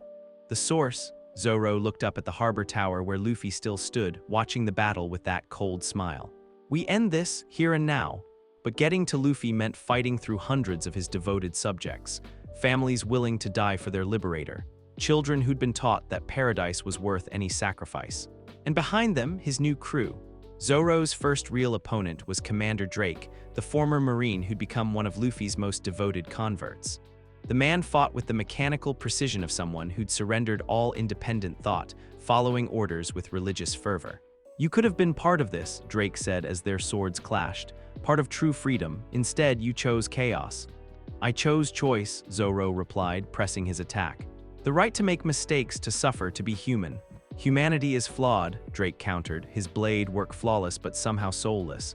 Lord Luffy showed us that. He gave us perfection. The fight was brutal but one-sided. Drake was skilled, but he fought like a machine following a program. Zoro fought like someone with something to lose. When Drake fell, his last words were, "You'll understand eventually." When the pain of choice becomes too much to bear. The words haunted Zoro as he continued fighting his way through the city, because part of him, a small, tired part, could see the appeal of Luffy's world. No difficult decisions. No moral ambiguity. No responsibility for anything except obedience. It would be so much easier to just surrender. Meanwhile, on the other side of the city, Ace was having his own revelations. He'd expected to fight Luffy's new crew, his converted Marines, maybe some desperate civilians. He hadn't expected to find Sanji waiting for him in the central plaza. The cook looked wrong. Still recognizably himself, but there was something missing from his eyes, some essential spark that had been carefully extinguished. Sanji, Ace said carefully, I hoped you'd escaped. Escaped? Sanji lit a cigarette with steady hands. From what? From paradise. From a world where no one goes hungry, where everyone has a purpose, where conflict has been eliminated. From slavery, Ace replied bluntly. You sound like Zoro, Sanji said with something that might have been amusement. So concerned with abstract concepts like freedom and choice, but I've seen what choice leads to. He gestured around the plaza, where civilians were still fighting desperately against the liberation forces. Choice led to Nami's death, choice led to our captain's suffering, choice led to chaos and betrayal and loss. Choice led to friendship, Ace countered, to love, to growth, to everything that makes life worth living. Did it? Sanji's kick came without warning, fast as lightning and aimed to kill. Then why are we here? Why are you trying to murder the person who saved us all? The battle between them was heartbreaking. Ace could see flashes of the old Sanji, the passionate cook who'd die before letting anyone go hungry, the man who'd fight the world to protect his friends.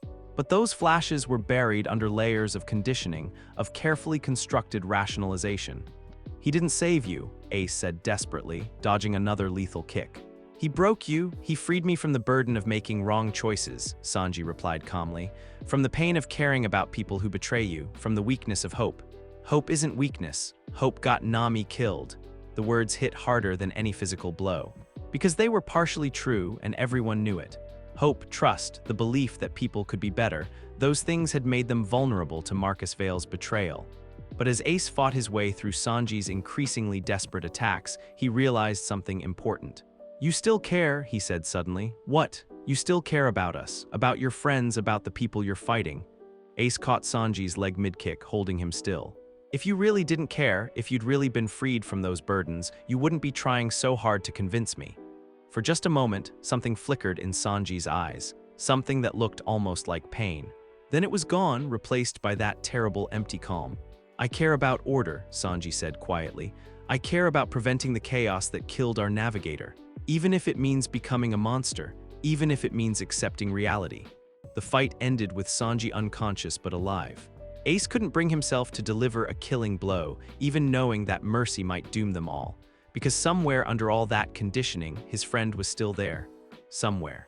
Across the city, Dragon's revolutionary forces were discovering their own horrible truths. The people they were trying to liberate didn't just refuse their help, they actively resisted it. Parents hid their children from the chaos bringers. Shopkeepers boarded up their stores rather than accept false freedom. Elderly citizens threw rocks at revolutionary medics trying to treat their wounds. "This isn't how liberation is supposed to work," Sabo said desperately, dodging another improvised explosive thrown by a group of teenagers. "Because they don't see themselves as enslaved," Dragon replied grimly. "They see themselves as protected." "From what?" Dragon gestured around the city, where his forces were locked in bitter fighting with civilians who genuinely believed they were defending paradise.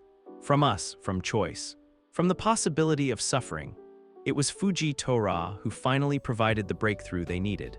The blind admiral had been methodically working his way through the city's government district, using his gravity powers to disable rather than destroy. But when he reached the central administrative building, he discovered something that changed everything. "The children," he reported through his Den Mushi, "they're not just conditioned. They're drugged." "What?" Dragon's voice crackled through the communicator. "The water supply, the food distribution, even the air in some districts. There are trace amounts of psychoactive compounds designed to enhance suggestibility and reduce independent thought." The revelation hit the liberation forces like a physical blow. This wasn't just psychological manipulation, it was chemical slavery on a massive scale. "Can it be reversed?" Ace asked desperately.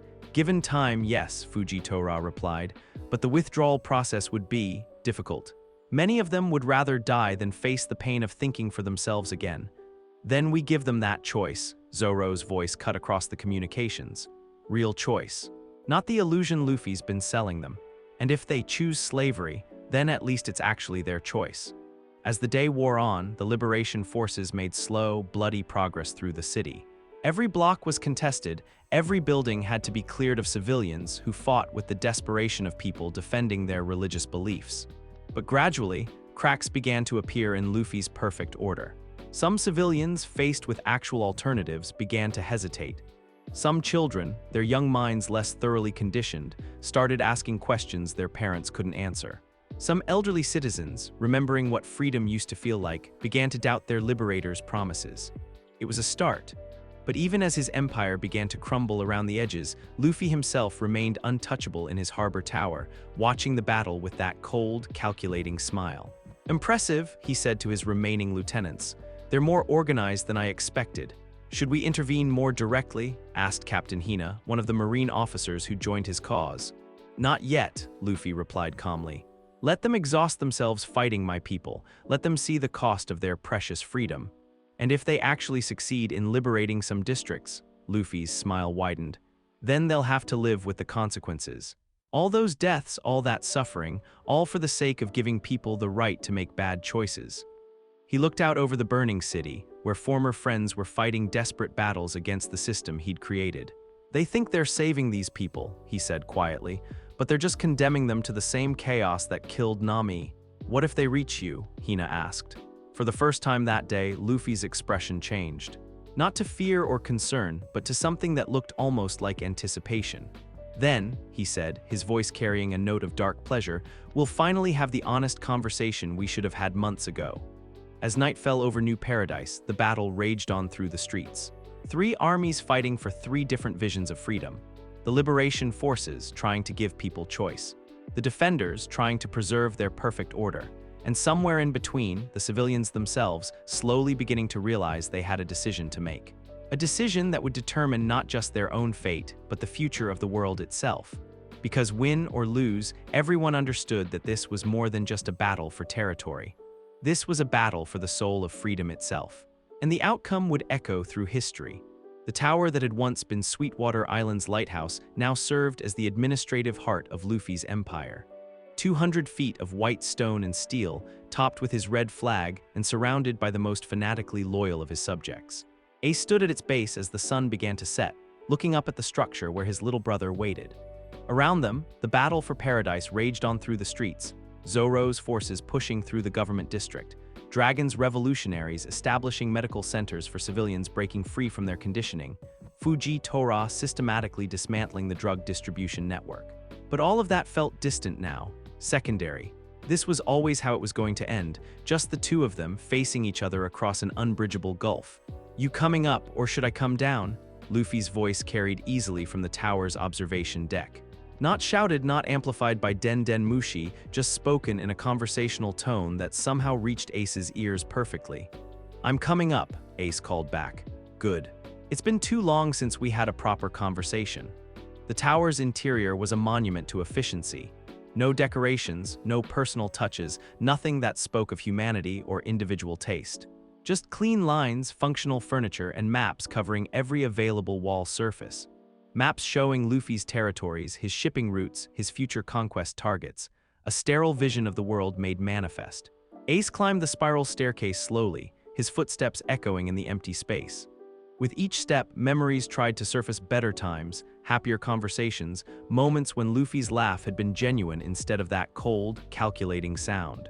He pushed them down. Those memories would only make this harder. The observation deck was exactly what he'd expected. A circular room with floor-to-ceiling windows offering a panoramic view of the city below. In the center, a simple chair where Luffy sat watching the battle with the detached interest of someone observing a chess match. He looked up as Ace emerged from the stairwell, and his smile was warm and genuine. For just a moment, Ace could almost pretend this was a normal reunion between brothers who hadn't seen each other in too long. "Ace," Luffy said, standing and opening his arms for a hug. "I'm glad you came." The gesture was so normal, so perfectly in character with the old Luffy, that Ace almost took a step forward. Almost fell into the trap of believing his little brother was still in there somewhere. Instead, he stayed where he was. "Hello, Lu," something flickered in Luffy's expression. Disappointment maybe, or hurt that his brother wouldn't embrace him. "No hug?" he asked, letting his arms fall to his sides. "We used to always hug when we saw each other. That was before you became a monster." "Ah," Luffy nodded as if that explained everything. "You're still caught up in that outdated morality. I was hoping our last conversation might have changed your perspective." He walked to one of the windows, gesturing toward the city below where fires burned and people fought. "Look at this, Ace. Really look at it. Your friends down there, they're tearing apart a perfectly functioning society, destroying order, creating chaos, causing suffering. And for what? To give people the freedom to make bad choices." Ace joined him at the window, though he kept his distance. "To give them the freedom to be human. Humanity is flawed." Luffy's voice was patient, like a teacher explaining a difficult concept. "Humans are selfish, short-sighted, prone to betrayal. They choose comfort over growth, personal gain over collective good, false hope over necessary truth. And your solution is to take away their humanity entirely. My solution is to eliminate their capacity for harmful choices." Luffy pointed to a section of the city where revolutionary forces were distributing antidotes to the psychoactive drugs. "Watch what happens when your friends succeed, when they break my conditioning, when they restore people's ability to think independently."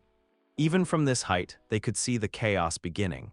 Civilians who'd been perfectly content under Luffy's rule were suddenly experiencing doubt, fear, anger.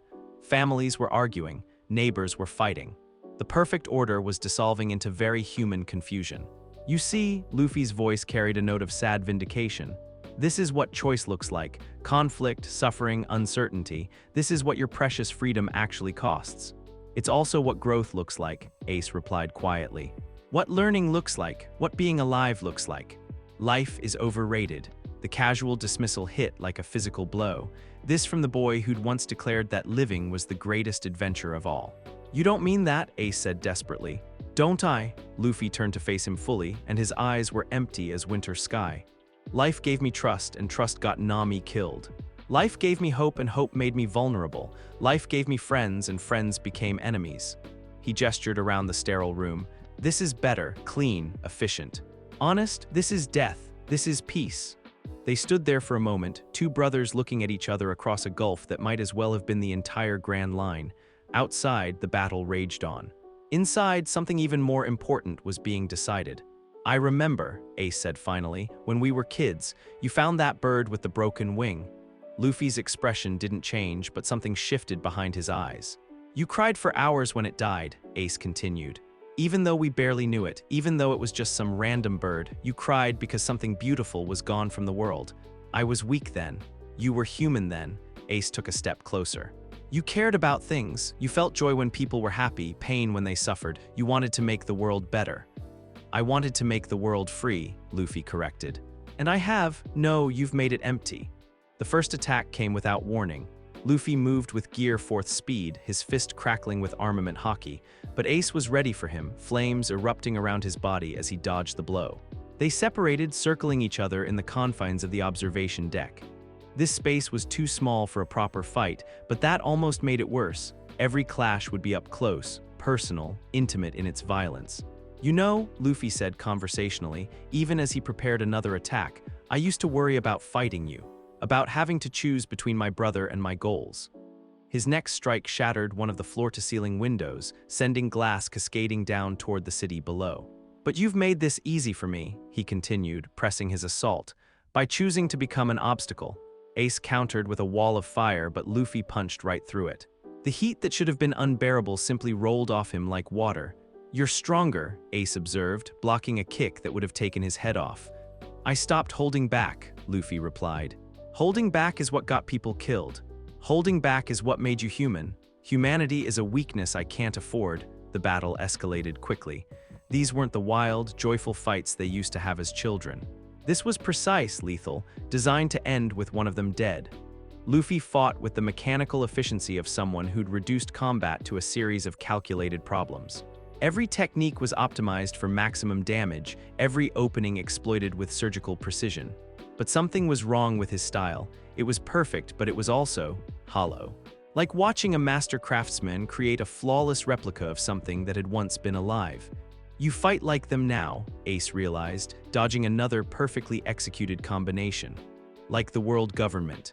Like everything we used to oppose. I fight like someone who wins, Luffy replied, but there was something defensive in his tone.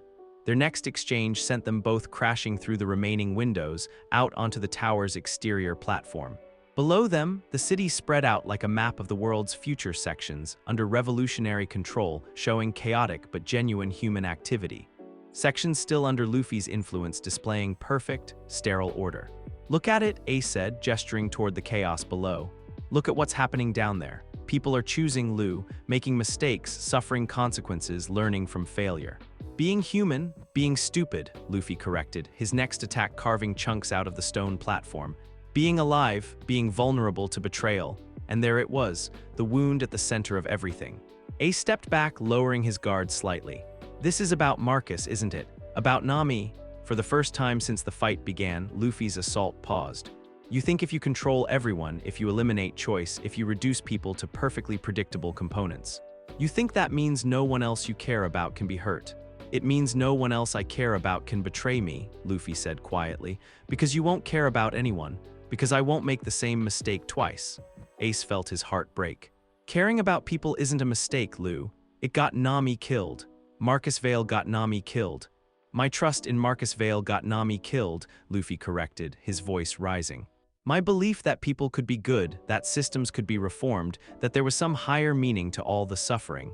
His conqueror's haki exploded outward, cracking the stone beneath their feet. I stood there like an idiot while he put a bullet in her chest. I watched her die because I was too naive to see the trap, too sentimental to recognize the enemy, too weak to prevent it. So you decided to become the enemy instead. I decided to become someone who doesn't lose. The final phase of their battle was brutal and desperate. Luffy unleashed everything, Gear Fourth's full power, advanced armament haki, Conqueror's haki that made the air itself dangerous to breathe. He fought like someone who had nothing left to lose because he'd already lost everything that mattered. But Ace fought like someone who had everything to save. Not just the people in the city below, not just the future of freedom itself, but the memory of who his little brother used to be. The boy who'd cried over a dying bird. The young man who declared he'd rather die than live without his friends. The captain who'd inspired a crew to follow him across the most dangerous sea in the world. That person was worth fighting for, worth dying for if necessary. "Do you remember," Ace said between exchanges, his flames dancing around Luffy's rubber attacks, "what you said when we first met, when Garp brought you to the mountain?" "No," Luffy replied, but his next attack was slightly off target. "You said you wanted to be free, not powerful, not feared, not respected, free." Ace's counterattack drove Luffy back against the tower's railing. "You said freedom was the most important thing in the world." "It is," Luffy snarled. "That's why I'm creating a world where everyone can be free, by enslaving them, by protecting them from the chaos of choice. That's not freedom, Lu, that's just a prettier cage." Something in Luffy's expression cracked. For just a moment, one brief, impossible moment, Ace saw something that looked like doubt. Then it was gone, replaced by fury. "Don't you dare," Luffy whispered, his voice deadly quiet. "Don't you dare try to make me doubt this. I've seen what doubt leads to, I've paid the price for hesitation." "And I've seen what certainty leads to," Ace replied, gesturing toward the city below. "Empty perfection, sterile paradise. A world where no one grows, no one changes, no one becomes more than what they started as. A world where no one gets betrayed. A world where no one gets loved." The words hit harder than any physical blow. Luffy staggered back, his perfect fighting form faltering for the first time. "Love," he repeated, like the word tasted bad. "Love is what made me trust Marcus. Love is what made me vulnerable. Love is what killed. Love is what made you save me at Marineford," Ace interrupted. "Love is what made you gather a crew. Love is what made you the person everyone wanted to follow. That person is dead." "No," Ace said firmly, pressing his advantage as Luffy's defenses weakened. "That person is buried, under trauma, under fear, under the weight of impossible guilt, but he's not dead. You don't know that." "Yes, I do." Ace's next attack wasn't aimed at Luffy's body, it was aimed at the stone platform beneath his feet. The structure cracked, tilted, began to collapse. As they both fell toward the city below, Ace reached out and grabbed his little brother's hand. For just an instant, their eyes met. And in that instant, Ace saw him. The real Luffy, buried under months of careful conditioning and defensive rationalization. Scared, lost, desperately trying to build walls high enough to keep out any more pain. "I see you," Ace whispered. Then the platform hit the ground, and everything went white. When the dust cleared, they were lying in the ruins of Sweetwater Island's old market square. Around them, the battle had paused as fighters from both sides stared at the wreckage of the tower that had symbolized Luffy's empire. Ace struggled to his feet, coughing up blood and trying to inventory his injuries. Broken ribs, definitely, possible internal bleeding. His left arm wasn't responding properly, but he was alive. Luffy was slower to rise, his rubber body having absorbed more of the impact. When he finally stood, his clothes were torn and his hat was missing, but his expression was back to that terrible calm. "Impressive," he said, wiping blood from his mouth. "I didn't think you had it in you to risk both our lives like that." "I had to try something," Ace replied, though he could barely stand. "Try what?" "To save me," Luffy laughed, and it was the ugliest sound Ace had ever heard. "There's nothing left to save, brother. That boy you remember, that naive little dreamer, he died with Nami." "Then why are you trying so hard to convince me?" The question stopped Luffy cold. "What? If he's really dead, if there's nothing left of who you used to be, then why do you care what I think? Why does it matter if I understand your choices?"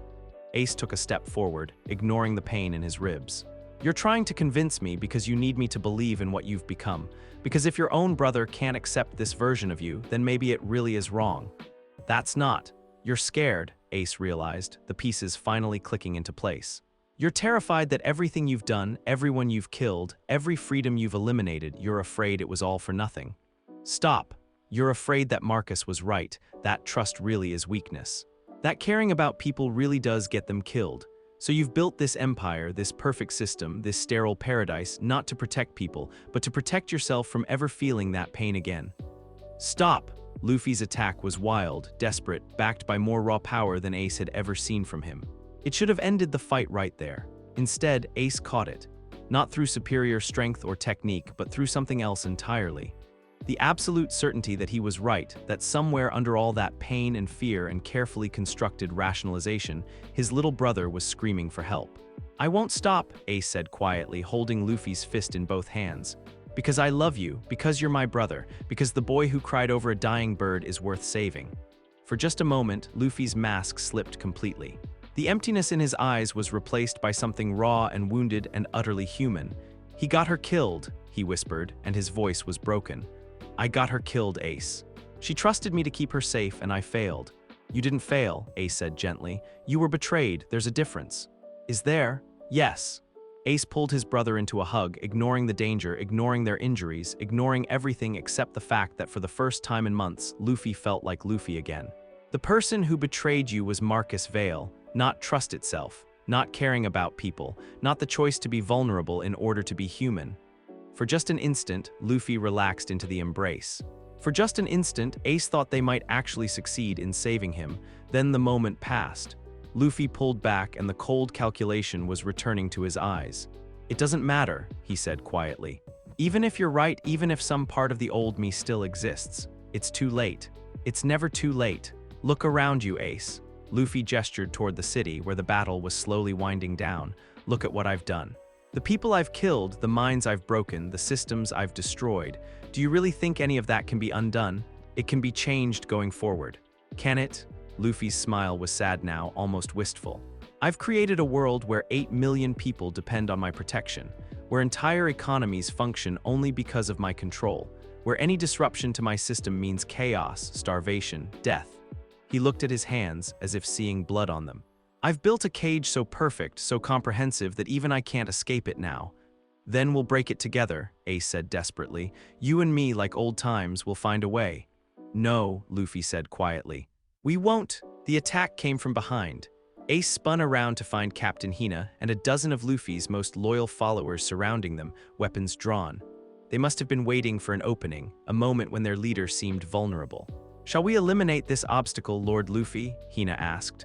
For a long moment, Luffy said nothing. He just looked at Ace with an expression that was impossible to read.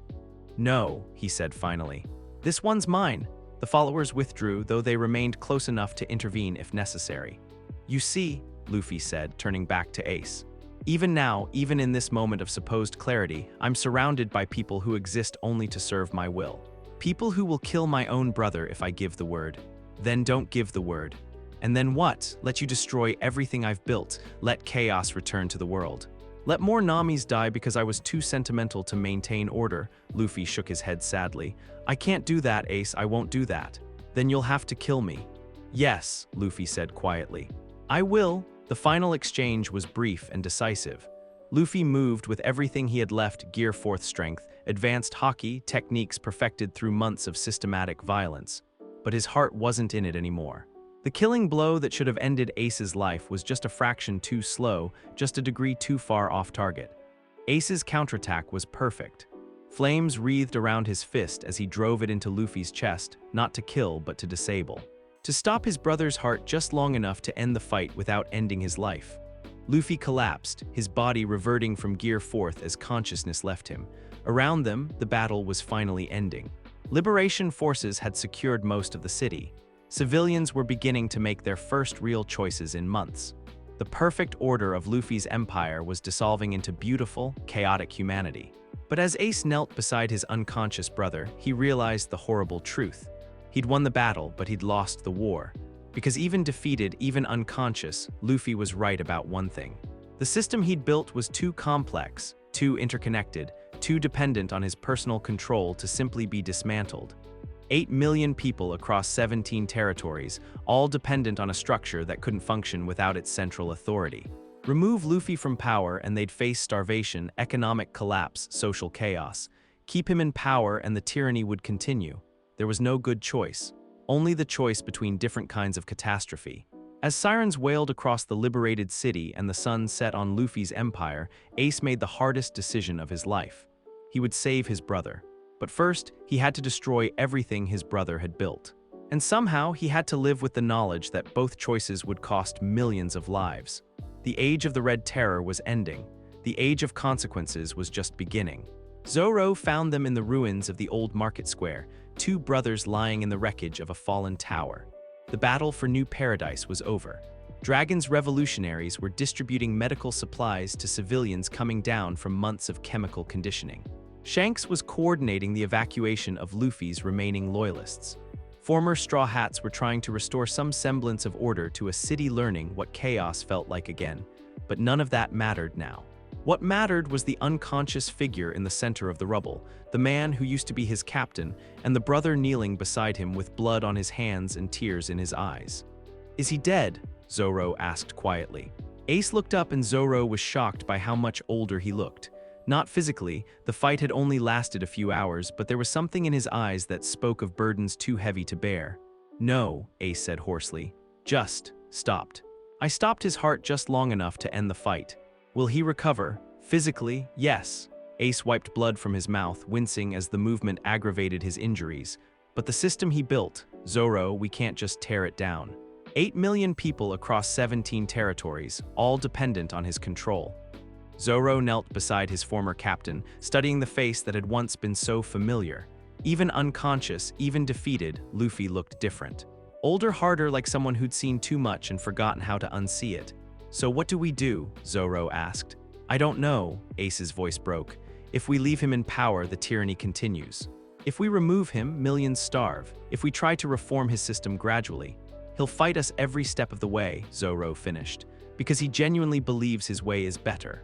They sat in silence for a moment, watching their friend's chest rise and fall with mechanical regularity. Around them, the sounds of liberation continued, cheering voices, crying children, the confused babble of people experiencing free will for the first time in months. "There's something else," Ace said quietly. "Something he told me during our fight." "What?" "He knows." Ace's voice was barely above a whisper. "Deep down, underneath all the rationalization and conditioning, he knows what he's become. And it's killing him." Zoro felt something cold settle in his stomach. "What do you mean?" "The boy who cried over a dying bird, he's still in there. Buried, traumatized, maybe broken beyond repair, but still there. Still suffering." Ace looked at his unconscious brother with an expression of infinite sadness. "He's built this empire, this perfect system, not just to control others. He's built it to control himself." Control himself from what? From feeling the guilt. From facing what he's done. From admitting that Marcus Vale broke something in him that can't be fixed. The implications hit Zoro like a physical blow. This wasn't just about a tyrant who needed to be stopped. This was about a friend who was drowning in his own trauma, using the suffering of millions to avoid confronting his own pain. "So the question," Ace continued, "is whether we save the world from him or save him from himself." "Why not both?" The voice was weak, barely audible, but it made both men freeze. Luffy's eyes were open. Not the empty, calculating stare they'd grown used to, but something closer to the person they remembered. Confused, pained, but recognizably human. "Lu," Ace leaned forward. "How do you feel?" "Like I've been hit by a sea train," Luffy croaked, trying to sit up. "Also like I want to die." The casual admission of suicidal ideation was somehow more disturbing than anything he'd said during his reign of terror. "Don't say that," Zoro said firmly. "Don't you dare say that." Luffy looked at him, really looked at him for the first time in months. "Zoro, what are you doing here? Trying to save you, you idiot." "From what? From yourself." Luffy was quiet for a long moment, taking in his surroundings. The ruined tower, the liberated city, the faces of people he'd once called friends now looking at him with mixtures of hope and fear. "I remember," he said slowly. "The fight, the things I said, the things I—" He stopped, his voice catching. "Oh God, what have I done?" "You built an empire," Ace said gently. "You saved 8 million people from poverty, crime, and oppression. By enslaving them, by protecting them, it's the same thing." Luffy struggled to his feet, swaying slightly. "Choice? I took away their choice. That's not protection, that's control," Zoro finished. "Which is what you needed, not for them, for you." Luffy looked at him sharply. "What do you mean?" "You couldn't control what happened to Nami," Zoro explained, standing as well. "Couldn't prevent Marcus's betrayal, couldn't save her life, couldn't even predict the attack. So you decided to control everything else instead." "That's not," Luffy began, then stopped. His shoulders sagged as the truth of it hit him. Yeah, that's exactly what I did." "And it worked, didn't it?" Ace asked quietly. "You haven't lost anyone else, haven't been betrayed, haven't been surprised, haven't felt that helpless again." "Because I haven't let myself care about anyone else," Luffy admitted, his voice hollow. "Because caring about people is what gets them killed."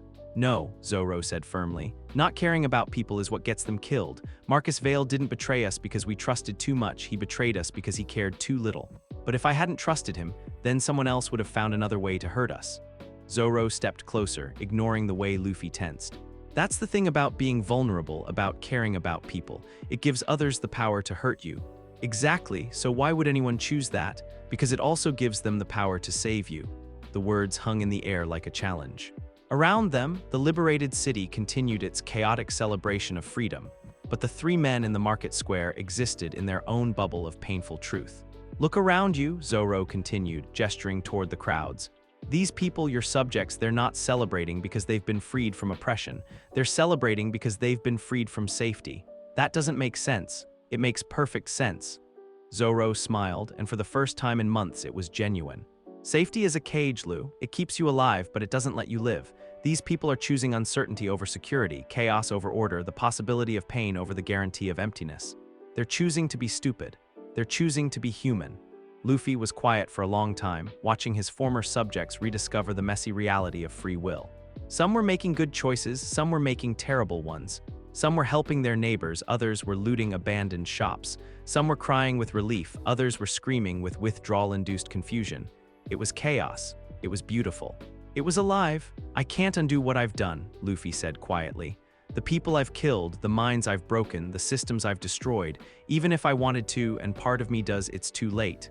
It's never too late to stop making things worse, Zoro replied. But it's too late to make them better. Luffy's laugh was bitter. You see the problem, don't you? My empire can't function without my control, but my control is what makes it an empire instead of a free society. So we find a third option, Ace said. There is no third option, Luffy's voice cracked with desperation. I've painted myself into a corner, painted the whole world into a corner. Either I maintain control and remain a tyrant, or I give up control and watch millions die in the chaos that follows. Or, Zoro said quietly, you do what a good captain does when his ship is sinking and there aren't enough lifeboats. The implication hung in the air like poison. You want me to kill myself, Luffy said flatly. I want you to save as many people as you can, whatever the cost. Even if the cost is you. Luffy stared at him, and for a moment the old dynamic reasserted itself: captain and first mate, leader and follower, the man with the dream and the man who believed in it. You'd ask that of me, Luffy whispered. You'd ask me to sacrifice myself. I'd ask you to do what you've always done, Zoro replied. Put your crew first. Put innocent people first. Put the dream of freedom first. Even if it means admitting I was wrong, even if it means destroying everything I've built. Especially then. The silence stretched between them, heavy with the weight of impossible choices. In the distance, Den Den Mushi were broadcasting news of the liberation across the Grand Line. Other territories under Luffy's control would be hearing about new paradises' fall, about their emperor's defeat. Some would celebrate. Others would panic. All would be forced to make choices about their own future. There's something you need to understand, Luffy said finally. Both of you, the boy you remember, the one who dreamed of being the Pirate King, he didn't just die when Nami did. He looked at them with eyes that were ancient and tired. I killed him deliberately, systematically, piece by piece, because he was weak, because he got people hurt, because he couldn't protect the things he loved.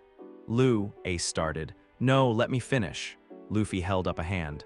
I killed him and I buried him under layers of rationalization and control and cold efficiency. I told myself it was necessary, that it was growth, that it was what the world required. His voice dropped to barely above a whisper. But he's still down there, still screaming, still begging me to stop, to remember who I used to be, to choose love over fear. Then let him out, Zoro said simply. I can't, Luffy's voice broke. If I let him out, if I let myself feel everything I've done, I'll break completely. And then who'll take care of the territories? Who'll maintain order? Who'll prevent the chaos that'll kill millions? We will, Ace said firmly. All of us together. You don't understand the scope of what I've built, Luffy replied desperately. The economic systems, the social structures, the psychological dependencies. It would take years to transition safely, and I don't have years. What do you mean? Luffy's smile was sad and knowing. You think I don't know what's coming? Dragon's revolutionaries, Shanks' alliance, the Marines' final offensive. Everyone who's ever opposed me, all united for the first time in history. He gestured toward the celebration around them. This was just the beginning. The real war starts tomorrow. Then we'll fight it, Zoro said. Together like old times. No, Luffy shook his head. Not like old times, because I can't go back to being the naive boy who got Nami killed, and I can't stay the monster who's been killing people in her name. So what will you be? Luffy was quiet for a long moment, looking up at the stars beginning to appear in the darkening sky. I'll be someone who pays for his mistakes, he said finally. Someone who takes responsibility for what he's done, someone who makes the hard choice so others don't have to.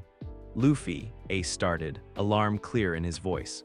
I'm going to save as many people as I can, Luffy continued, his voice getting steadier, more resolved. I'm going to dismantle my empire as safely as possible. I'm going to try to undo some of the damage I've done. And then I'm going to face the consequences of my actions. The weight of his decisions settled over them like a shroud. They all understood what he was really saying. What he was planning, there has to be another way, Ace said desperately. Maybe there is, Luffy agreed, but I can't see it, and I can't risk more people dying while I figure it out. He looked at each of them in turn, his brother, his first mate, the two people who'd known him longest and loved him most. I need you to do something for me, he said quietly. Both of you. What? I need you to remember who I was before all this. Not the Red Terror, not the tyrant, not the monster. Just Luffy. The boy who wanted to be free.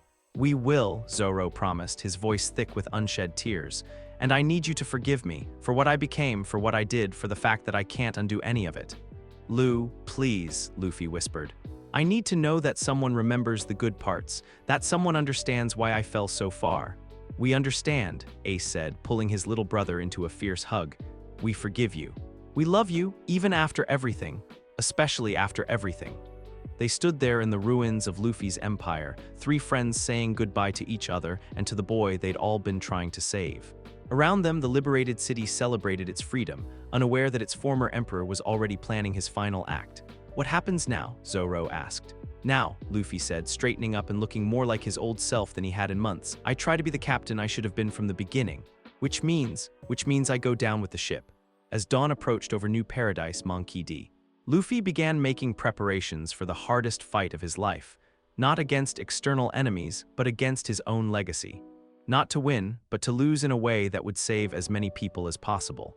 Not as the Red Terror, but as the captain who'd once promised his crew they'd all reach their dreams together, even if he couldn't reach his own, even if the cost of their freedom was his life, even if the only way to break the chains he'd forged was to destroy himself in the process.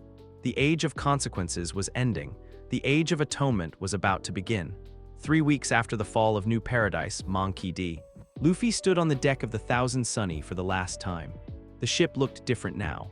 Battle-scarred from months of violence, stripped of the red flags that had once proclaimed his empire, surrounded by a makeshift flotilla of vessels carrying refugees from his collapsing territories.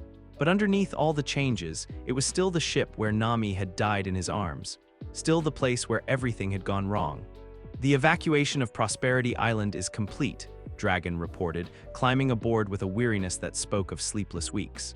200,000 people relocated to neutral territories. It'll take months for them to adjust, but they'll survive.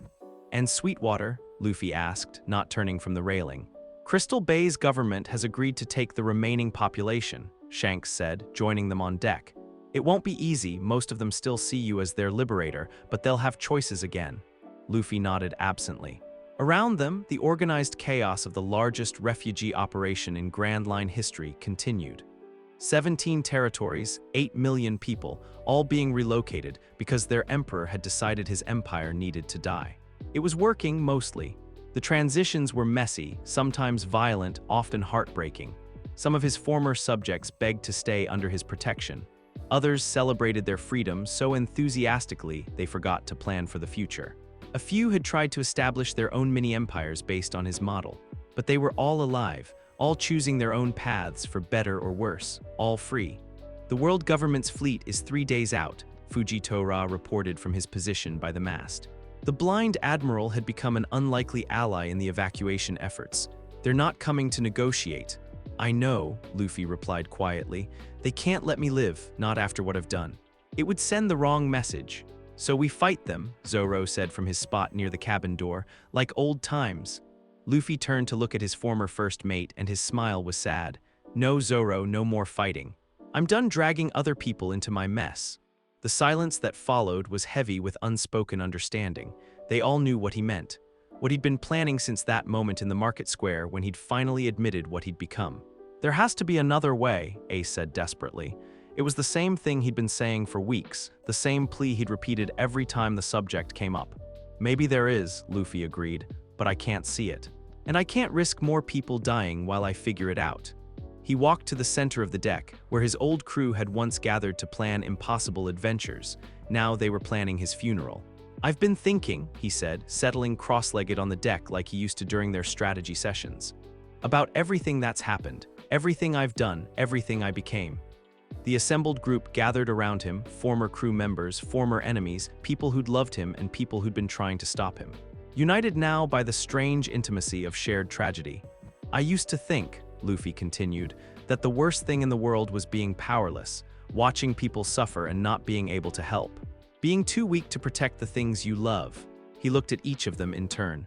"But I was wrong. The worst thing in the world is having power and using it badly, being strong enough to help and choosing to hurt instead." "You were trying to help," Robin said quietly. She'd been largely silent since rejoining them, processing her own guilt about the months she'd spent enabling his empire. "Was I?" Luffy's laugh was hollow. "Or was I just trying to make the pain stop?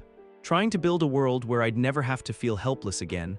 Does it matter?" Chopper asked, his small voice carrying across the deck. "You've stopped now, you're trying to fix things." "I can't fix what I've done," Luffy replied simply. "I can't bring back the people I killed. I can't undo the minds I broke. I can't give back the years of freedom I stole." "But you can make sure it doesn't happen again," Usopp said. "You can make sure no one else makes the same mistakes." "Can I?" Luffy stood up, walking to the ship's railing and looking out at the sea. "How do I do that, Usopp? How do I prevent another Marcus Vale from betraying someone's trust? How do I stop another version of me from deciding that control is better than freedom?" "You don't," Shanks said bluntly. "You can't control other people's choices. You can only control your own." "Exactly." Luffy turned back to face them, and there was something resolute in his expression. "So I'm making a choice, my last choice." The temperature seemed to drop 20 degrees. "Luffy," Ace said carefully, "what are you planning?" "I'm planning to take responsibility," Luffy replied, "for what I've done, for what I've become, for the damage I've caused." "And what does that look like?" Luffy was quiet for a moment, studying his hands. Hands that had once stretched to embrace the world, that had later been stained with the blood of innocence. "It looks like making sure my story ends the right way," he said finally. "Making sure that when people remember the Red Terror, they also remember how it ended." "With your death," Zoro said flatly. "With my choice," Luffy corrected. "The first genuinely free choice I've made in months." The argument that followed was fierce and desperate. Ace pleading with his brother to find another way. Zoro insisting they could fight together, that there was always another option. The other Straw Hats begging their former captain to remember who he used to be, but Luffy had already decided. "Listen to me," he said when the shouting finally died down. "All of you, I need you to understand something." He sat back down, cross-legged in the center of the deck, and for just a moment he looked exactly like the boy who'd once declared he was going to be king of the pirates. "The person you remember, the one you're trying to save, he's not gone, he's right here." Luffy tapped his chest, still dreaming about freedom, still wanting to protect his friends, still believing that everyone deserves to choose their own path. "Then don't kill him," Ace whispered. "I'm not killing him," Luffy replied gently. "I'm setting him free." "What do you mean?" "I mean he's been trapped, buried under months of guilt and fear and rationalization. Chained by the weight of what I've done in his name." Luffy's voice was getting stronger, more certain. "But he doesn't have to carry that weight anymore. Because you're going to die for him, because I'm going to choose for him." Luffy stood up again, and there was something different about his posture. Something that reminded them all of better times. One last choice, one last act of defiance against the system that says might makes right. The world government fleet appeared on the horizon 2 days later. 50 ships flying the banner of absolute justice, carrying enough firepower to level an island. At their head was Fleet Admiral Sakazuki himself, come to personally ensure that the Red Terror's reign ended permanently. Luffy met them alone. He'd sent everyone else away, his former crew to safety, the refugees to their new homes, even Ace and Zoro despite their desperate protests. This was something he had to do himself. The Thousand Sunny sat motionless on calm seas, a single figure standing on its deck as the Marine Armada approached. Luffy had dressed carefully for this final performance, his old red vest, his treasure blue shorts, a plain straw hat to replace the one Shanks had taken back. He looked, the Marines would later report, exactly like the boy who'd once punched a celestial dragon for enslaving his friend. Monkey D. Luffy, Sakazuki's voice boomed across the water through Den Den Mushi speakers. You are under arrest for crimes against humanity. Surrender now and we'll make this quick. Sorry, Luffy called back, his voice carrying clearly despite the distance. Can't do that. Why not? Because I'm not done yet. What followed was the briefest and most decisive battle in recorded marine history. Luffy didn't fight to win, he didn't fight to escape, he didn't even fight to survive. He fought to make a statement. Every technique was perfect, executed with flawless precision and overwhelming power. He tore through the marine formation like a force of nature, sinking ships and scattering fleets with casual ease. For 10 minutes, he reminded the world exactly why he'd been feared as the Red Terror. Then he stopped. Not because he was defeated, not because he was overwhelmed, not because he'd run out of strength or technique or will. He stopped because he chose to. Standing on the deck of his sinking ship, surrounded by the wreckage of the marine fleet, Luffy raised his hands in surrender. Enough, he called out, his voice carrying across the water. I'm done. The silence that followed was deafening. Done with what? Sakazuki demanded, his voice filled with suspicion and rage. Done being afraid, Luffy replied simply. Done letting fear make my choices. Done building cages and calling them paradise. He looked directly at the fleet admiral, his gaze steady and unafraid. Done being the Red Terror. And what do you think you are now? Luffy's smile was genuine for the first time in months. Not cold, not calculating, not sharp with hidden malice. Just the open, joyful expression of someone who'd finally remembered who they used to be. I'm Monkey D. Luffy, he said clearly. And I'm going to be king of the pirates. The statement was absurd. He was outnumbered 50-1, standing on a sinking ship, about to be executed for crimes against humanity. There was no crown to claim, no treasure to find, no crew to lead. But for just a moment, one brief, impossible moment, everyone listening believed him. Because that's what Monkey D. Luffy did. He made people believe in impossible dreams. The execution was broadcast live across the Grand Line, not because the world government wanted to make an example, but because Luffy had requested it. One last message to the world, one final act of defiance. As the blade fell, as his life ended, as the Red Terror died and Monkey D. Luffy was finally free, he did something that no one expected. He laughed. Not the cold, calculating sound of the tyrant who'd ruled 17 territories. Not the bitter, broken laugh of someone who'd lost everything that mattered. The pure, joyful laugh of a boy who'd once believed that anyone could be free. His last words, captured by Den Den Mushi and transmitted across the world, became legend. The dream doesn't die. Someone somewhere will always choose freedom over safety, will always pick hope over fear, will always believe that tomorrow can be better than today. Find it, he called out as consciousness faded. Find the real treasure, the one that makes everyone free. The blade completed its arc. Monkey D. Luffy died as he'd lived, laughing in the face of impossible odds, believing in dreams that couldn't possibly come true. But the dream didn't die with him. In the weeks that followed, something strange began to happen. The territories he'd liberated started governing themselves, choosing messy democracy over efficient tyranny. His former subjects, freed from chemical conditioning but not from the memory of genuine care, began building societies based on mutual aid rather than hierarchical control. The Marines who'd witnessed his final moments started asking uncomfortable questions about justice and freedom. Pirates across the Grand Line began seeking something more meaningful than mere conquest. Even the world government found itself facing increased resistance from populations who'd been reminded that there was always another choice. The boy who'd wanted to be the freest person in the world had finally achieved his dream. Not through power or control or the elimination of choice, but through the simple act of choosing freely in his final moment. Choosing to be who he'd always been underneath the fear and guilt and rationalization. Choosing to laugh in the face of death. Choosing to believe, even at the end, that freedom was worth any price. His grave marker, erected secretly by friends who'd forgiven him, bore a simple inscription: "Here lies Monkey D." Luffy, captain of the Straw Hat Pirates, the boy who dreamed of freedom and died setting others free, but his real monument was something else entirely. It was the laughter of children playing in streets he'd once controlled. It was the arguments of citizens debating their future in squares where his statues used to stand. It was the tears of former subjects who chose to grieve for their lost security while still embracing their recovered humanity. It was the proof, written in 8 million individual choices, that freedom was always worth the cost, even when the cost was everything, even when the dreamer didn't live to see the dream fulfilled. even when the only way to break the chains was to break yourself in the process. In the end, Monkey D. Luffy had kept his promise. He'd become king of the pirates, not through conquest or control, but through the simple act of showing the world that no cage was strong enough to hold a truly free spirit, that no fear was powerful enough to destroy a genuine dream, that no tyranny was permanent enough to outlast the human desire for choice. The Red Terror was dead, but Monkey D. Luffy, the boy who'd laughed at admirals and punched dragons and declared that everyone deserved to be free, would live forever. In every choice freely made, in every laugh that defied despair, in every dream that refused to die. The adventure was over, the legend had just begun. So yeah, that happened. Luffy went from wanting to be the freest person alive to becoming the thing he always fought against, then somehow found his way back to himself just long enough to choose freedom one last time.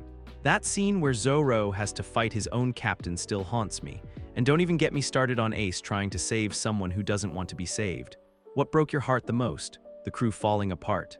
Luffy's final choice? Let me know down below, and if you want more twisted takes on your favorite characters, subscribe and tell me who should get the villain treatment next. Catch you later.